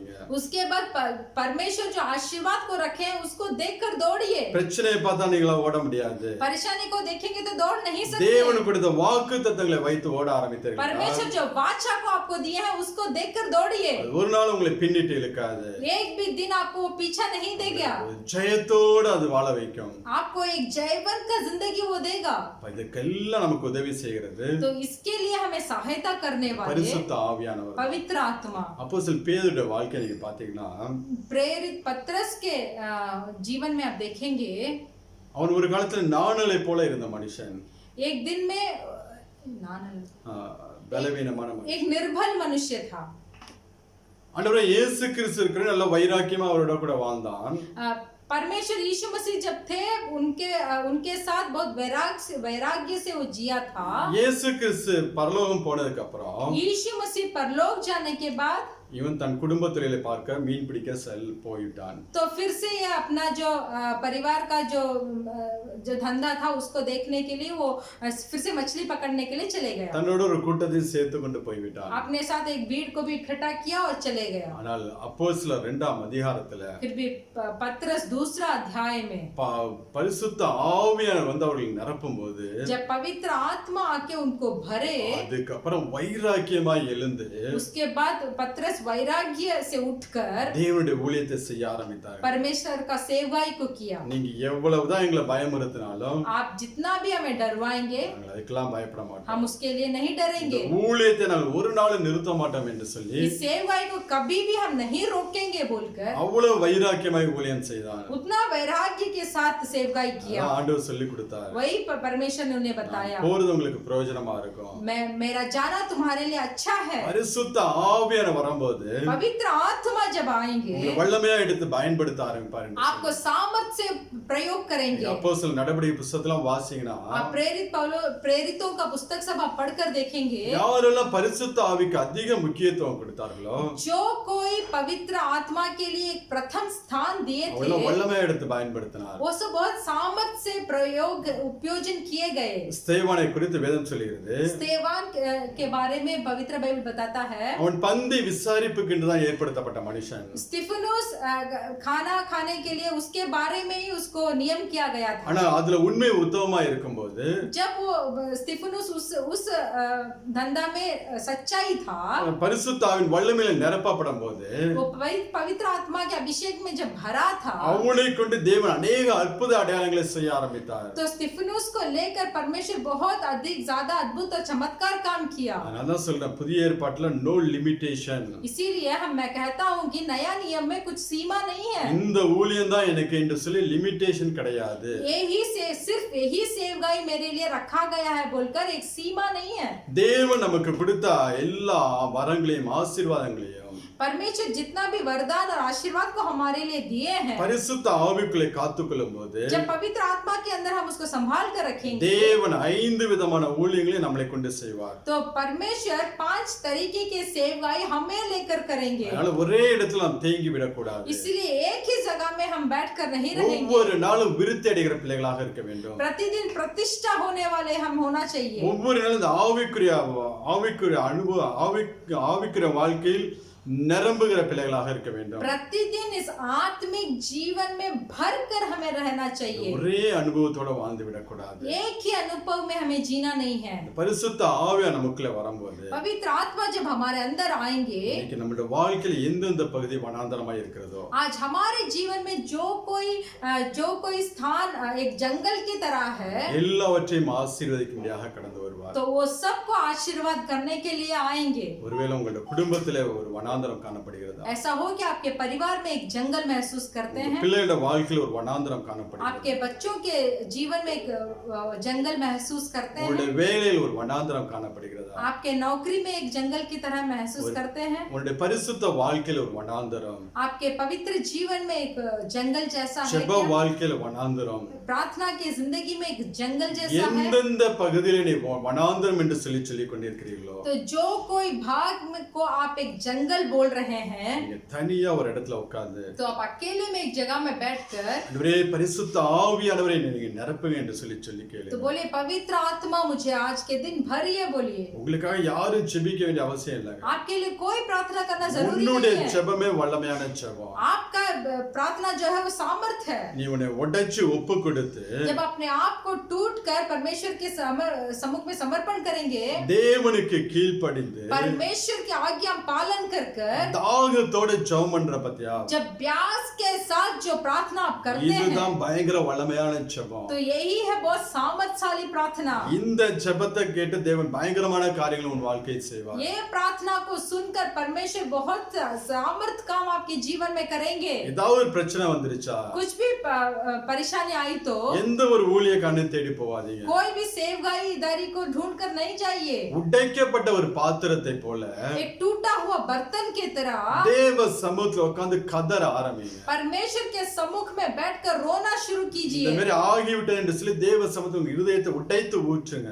ऐसे हो गया बोलकर परमेश्वर के सम्मुख में आपका हृदय को टूटा कर आप प्रार्थना कीजिए. உங்களுடைய ஆவியை நொறுக்கி தேவ சமூகத்தில் வைங்க. आपके आत्मा को टूटा कर परमेश्वर के सम्मुख में रखिए. ஆண்டவரே இந்த ஆவியை பரிசுத்த ஆவியினால நிரப்புங்க என்று சொல்லி கேளுங்க. बोले परमेश्वर इस आत्मा को एक पवित्र आत्मा के तौर से भरिए. அப்படி நீங்க கேட்கும்போது वैसे जब आप मांगेंगे, அவர் கடந்து வரும்போது जब वो आपके पास आएंगे, எல்லா வனாந்தரங்களை வயல்வெளியாய் மாற்றுவார். तो सारे जंगल के चीज को एक हरियाली जगह जैसे बना देंगे. வாழ்க்கையில் இருக்கக்கூடிய வனாந்தரம் மாறும். आपके जीवन में जो जंगल हो बदलेगा. நீ இப்படி கேட்டு செபித்து பாருங்களேன். आप ऐसे पूछकर प्रार्थना कीजिए, நீங்க அநேகர ஆசீர்வாதங்கள் நடத்தக்கூடிய ஒரு பிள்ளைகளாய் மாறுவீர்கள். तो आप बहुतों को आशीर्वाद के अंदर आप अगुवाई कर सकते हैं. வாசிக்கலாம் ஏசாயா 32 அதிகாரம் इज़ाया का पुस्तक 32वां अध्याय 15 वचन 32-15 उसका 15वां वचन हम पढ़ेंगे. जब तक आत्मा ऊपर से हम पर उंडेला ना जाए और जंगल फलदायक भारी ना बने और फलदायक बारी फिर वन ना गिनी जाए. हालेलुया. हालेलुया. இங்க தேவன் அழகாக சொல்லுகிறார். और परमेश्वर बहुत सुंदर से बताए हैं, உன்னதத்திலிருந்து நம்ம மேல ஆவி ஊற்றப்படும் மட்டும் जब तक आत्मा ऊपर से हम पर उंडेला ना जाए, நம்மளோட வாழ்க்கை அப்படியே தான் இருக்கும். हमारा जिंदगी वैसे ही रहेगा. ஒரு தேங்கின அனுபவத்தோட தான் இருந்து கொண்டிருப்போம். जहाँ बैठे थे वहीं बैठने वाला एक अनुभव ही होगा. ஒரே இடத்துல நம்மளோட வாழ்க்கை ஸ்டாப் ஆகி இருக்கும். एक ही जगह में हमारा जीवन रुक जाएगा. ஊற்றப்பட மட்டும் அப்படியே தான் இருக்கும். तो ऐसे बताएगा कि उंडेला ना जाने तक हमारा जीवन वैसे ही ஒரு रहेगा. பெரிய கல் எடுத்து एक बहुत बड़ा पत्थर को लेकर கிணத்துக்குள்ள போட்டீங்கன்னா कुएं के अंदर डालेंगे, போட்ட இடத்துல அப்படியே இருக்கும். वो जहाँ गिरा वहीं रहेगा. அதே கல்ல எடுத்து वही पत्थर को ஒரு लेकर ஆத்துக்குள்ள போட்டீங்கன்னா एक नदी के अंदर आप डालेंगे, உருண்டு உருண்டு உருண்டு நல்ல ஒரு கூழாங்கல்லாய் மாறும். तो वो ऐसे जा जाकर बहुत अच्छा पत्थर बन जाता है. பரிசுத்த ஆவியானவர் तो पवित्र आत्मा ஒரு ஜீவ நதி. वो एक जीवन का जल है. உங்களை தூக்கி அதுக்குள்ள போட்டீங்கன்னா आपको अपने आप को उठाकर उस पवित्र आत्मा के जल के अंदर எல்லா डालेंगे, வனாந்தரத்தை எல்லாம் உடைத்து எடுத்து तो सारे जंगल को को वो ठीक कर कर அதை வயல்வெளியாய் மாற்றுவார். तो आपको एक फलदायक बारी बनाएंगे। அந்த வயல்வெளி ஒரு காடாக மாறப்படும். वो फलदायक बारी एक वन के तरह बन जाएगा। காடு என்றால் एक वन क्या होता है? பலதரப்பட்ட மரங்கள் அதில் இருக்கும். बहुत जाति के पेड़ वहाँ रहते हैं। நல்ல கனிகளை கொடுக்கக்கூடிய மரம் இருக்கும். अच्छा फल देने वाला पेड़ होगा। நல்ல வாசனைகளை வீசக்கூடிய மரங்கள் இருக்கும். अच्छा सुगंध देने वाला पेड़ होगा। நல்ல பொருட்களை செய்வதற்குண்டான பலகைகளை கொடுக்கக்கூடிய மரங்கள் இருக்கும். बहुत अच्छा पेड़ वहाँ होगा जहाँ से हम कुछ चीज बना सके। அநேக ஜீவராசிகள் அதில் வந்து தஞ்சம் புகும்படியாக बहुत सारे जीवन जंतु उसके अंदर आकर रहने के लिए एक जगह होगा। ஆசீர்வாதமாய் மாற்றப்படும். तो वो एक आशीर्वाद की तरह बनाया जाएगा। வனாந்தரமாய் இருக்கிறவர்களே तो जो जैसे आपके जीवन अगर जंगल की तरह होगा வயல்வெளியாய் மாற்றி तो उसको एक फलदायक बारी बनाकर வயல்வெளியை ஒரு காடாக தேவன் மாற்றுவார். वो फलदायक बारी को परमेश्वर एक वन के तरह बनाएंगे। அதை இந்த பரிசுத்த ஆவியானவர் அப்படி செய்வார். वो पवित्र आत्मा हमें वैसे करेंगे। பரிசுத்த ஆவியானவர் கேட்டு நீங்கள் பெற்றுக்கொள்ள வேண்டும். तो पवित्र आत्मा को मांग कर आपको उसको स्वीकार करना चाहिए। அதாவது அப்போஸ்தலர் பவுல் எவ்வளவோ காரியங்களை தீமோத்தேயுக்கு கற்றுக் கொடுத்த போது इसीलिए प्रेरित पौलुस बहुत सारे कामों को तीमुस को बताते हैं। நான் சொன்ன எல்லாவற்றையும் मैं जो कुछ बोला हूँ ஒவ்வொரு நாளும் பரிசுத்த ஆவிக்குள்ளே காத்துக்கொள்ள வேண்டும்.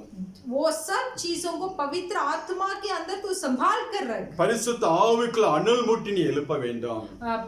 पवित्र आत्मा के अंदर उसको उजाला कर कर उसे उठाना है। ஒரே இடத்துல நீ தேங்கி விடக்கூடாது. एक ही जगह में तुझे बैठना नहीं है। ஒவ்வொரு நாள் நீ வளர்ந்து வளர்ந்து வளர்ந்து விருத்தி அடைய வேண்டும். प्रतिदिन तुझे आगे बढ़ बढ़कर अधिक होना चाहिए। ஒவ்வொரு நாளும் நீ என் பாத்திரம் நிரம்பி வழிகிறது என்று சொல்லி தாவீது சொல்வது போல दाऊद जैसे बताता है प्रतिदिन मेरा बर्तन उभर कर भरता है। நீங்க தாவீதோட வாழ்க்கையில பாத்தீங்கன்னா दाऊद का जिंदगी को देखेंगे எவ்வளவோ பிரச்சனை வாழ்க்கையில இருந்துச்சு. कितना परेशानी उसके जिंदगी में। எல்லாவற்றையும் இழந்து வனாந்திரத்துல ஓடிக்கொண்டிருந்தான். सबको खोकर जंगल में दौड़ रहा था। ஆனால் everything under Holy Spirit control. फिर भी सब पवित्र आत्मा के हाथ के अंदर ही था। ஒன்னு அவனை நிர்மலமாக்க விடவில்லை. कुछ भी चीज उसको नष्ट नहीं किया। இழந்த எல்லாவற்றையும் மீண்டும் பெற்றுக்கொண்டான். जितना को खोया था सबको उसको फिर से मिला। இஸ்ரவேல்ல ஒரு வல்லமையான ராஜாவாக எழும்பினான். इजराइल में सामर्थ्यशाली राजा बनकर बैठा। அதுக்கெல்லாம் காரணம் அந்த பரிசுத்த ஆவியானவரை காத்துக்கொண்டான். उसका कारण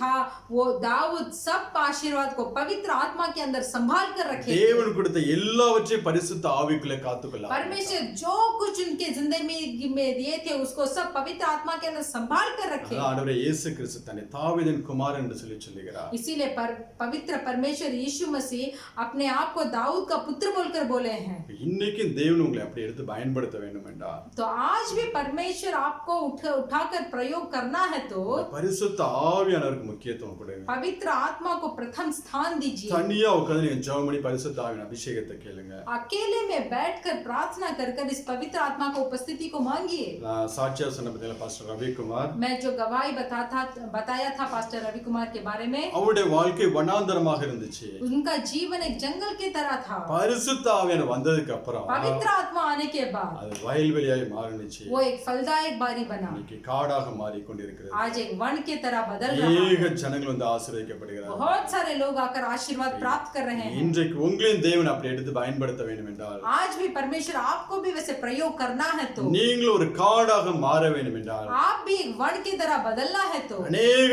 ஜனங்கள் உங்கள் மூலம் ஆசீர்வதிக்கப்பட வேண்டும் என்றால் बहुत सारे लोग आपके द्वारा आशीष प्राप्त करना है तो பரிசுத்த ஆவியானவரை தாகத்தோட கேளுங்க. तो प्यास के साथ इस पवित्र आत्मा को पूछिए। இந்த ஜீவ நதி எனக்குள்ள புறப்பட வேண்டும் என்று சொல்லி தாகத்தோட கேளுங்க. एक जीवन का जल मेरे अंदर शुरू होना है बोलकर बहुत प्यास के साथ मांगिए। உங்களோட ஜெபிக்க யாரும் ஒரு சப்போர்ட் நீங்க தேடாதீங்க. आपके साथ प्रार्थना करने के लिए और कोई साथी को नहीं ढूंढिए। தனியா போய் உட்கார்ந்து நீங்க ஆண்டவர்ட்ட கேளுங்க. अकेले में बैठकर परमेश्वर से मांगिए। இயேசு கிறிஸ்துவின் இரத்தத்தினால கழுவப்படியா உங்க ஜெபத்தை எல்லாம் ஆண்டவர் கேட்பார். यीशु मसीह के लहू से अगर धोए हुए हैं तो आपके प्रार्थना सबको परमेश्वर सुनेंगे। எனக்கு இந்த ஆவியானவர் வேணும் என்று சொல்லி मुझे ये पवित्र आत्मा चाहिए बोल தாகத்தோட கேட்கும்போது जब प्यास के साथ आप पूछेंगे எல்லா வனாந்தரங்கள் இன்னைக்கு வயல்வெளியாய் மாறும். अब सारे जंगल जो है वो फलदायक बारी வயல்வெளி बनेगा எல்லாம் காடாக மாறும். और फलदायक बारी जो है वो एक वन बनेगा। உங்களை அப்படியே ஆசீர்வதிப்பார். परमेश्वर आपको वैसे आशीष करेंगे। எத்தனை பேர் ஜெபிக்க போறீங்க? कितना जन प्रार्थना करेंगे? எத்தனை பேருக்கு இந்த ஆவியானவர் வேணும்? कितना में आपको इस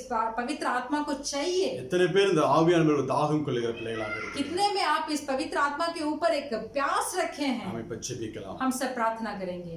हालेलुया। जीवन जल आत्मा प्रभु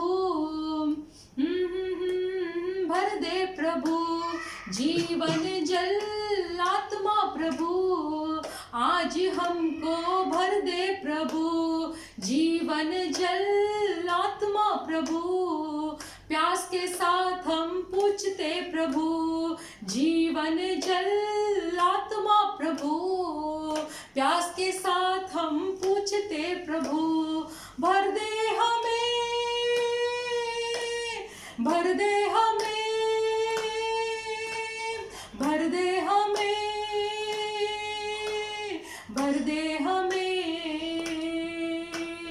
जीवन जल आत्मा प्रभु प्यास के साथ हम पूछते प्रभु, जीवन जल आत्मा प्रभु प्यास के साथ हम पूछते प्रभु।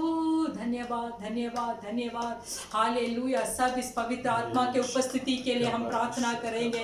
मेरे प्रिय भाई और बहनों, हम अगर इस ये वाला जो आराधना संदेश हम सुने हैं, हम प्रार्थना जो कर रहे हैं ऑनलाइन में है, फिर भी पवित्र आत्मा हम हर एक के अंदर है, हम हर एक को भरना चाहते हैं, हम हर एक को भरना चाहते हैं। ओ रीगाला राबा बाबा रीशांदना लराशी हाथुना माला राबा, सब घुटने टेक कर प्यास के साथ, जैसे पास्टर जी हमसे कहे हैं, अगर हमारे जिंदगी एक जंगल के तरह हो तो पवित्र आत्मा चाहते हैं, परमेश्वर चाहते हैं कि हमारा जीवन एक फलदायक बारी बने, फलदायक बारी से वन बने। Hallelujah hallelujah hallelujah. सब एक प्यास के साथ अकेले में बैठकर मांगिए, पवित्र आत्मा मुझे भर दीजिए, पवित्र आत्मा मेरे पाप से छुटकारा मैं चाहता हूँ, आपके लहू से आप भरिए, आपके लहू से मुझे भरिए, आपके लहू से मुझे शुद्ध कीजिए। मांगिए, मुंह खोलकर मांगिए, पवित्र आत्मा आपके लहू से मुझे शुद्ध कीजिए।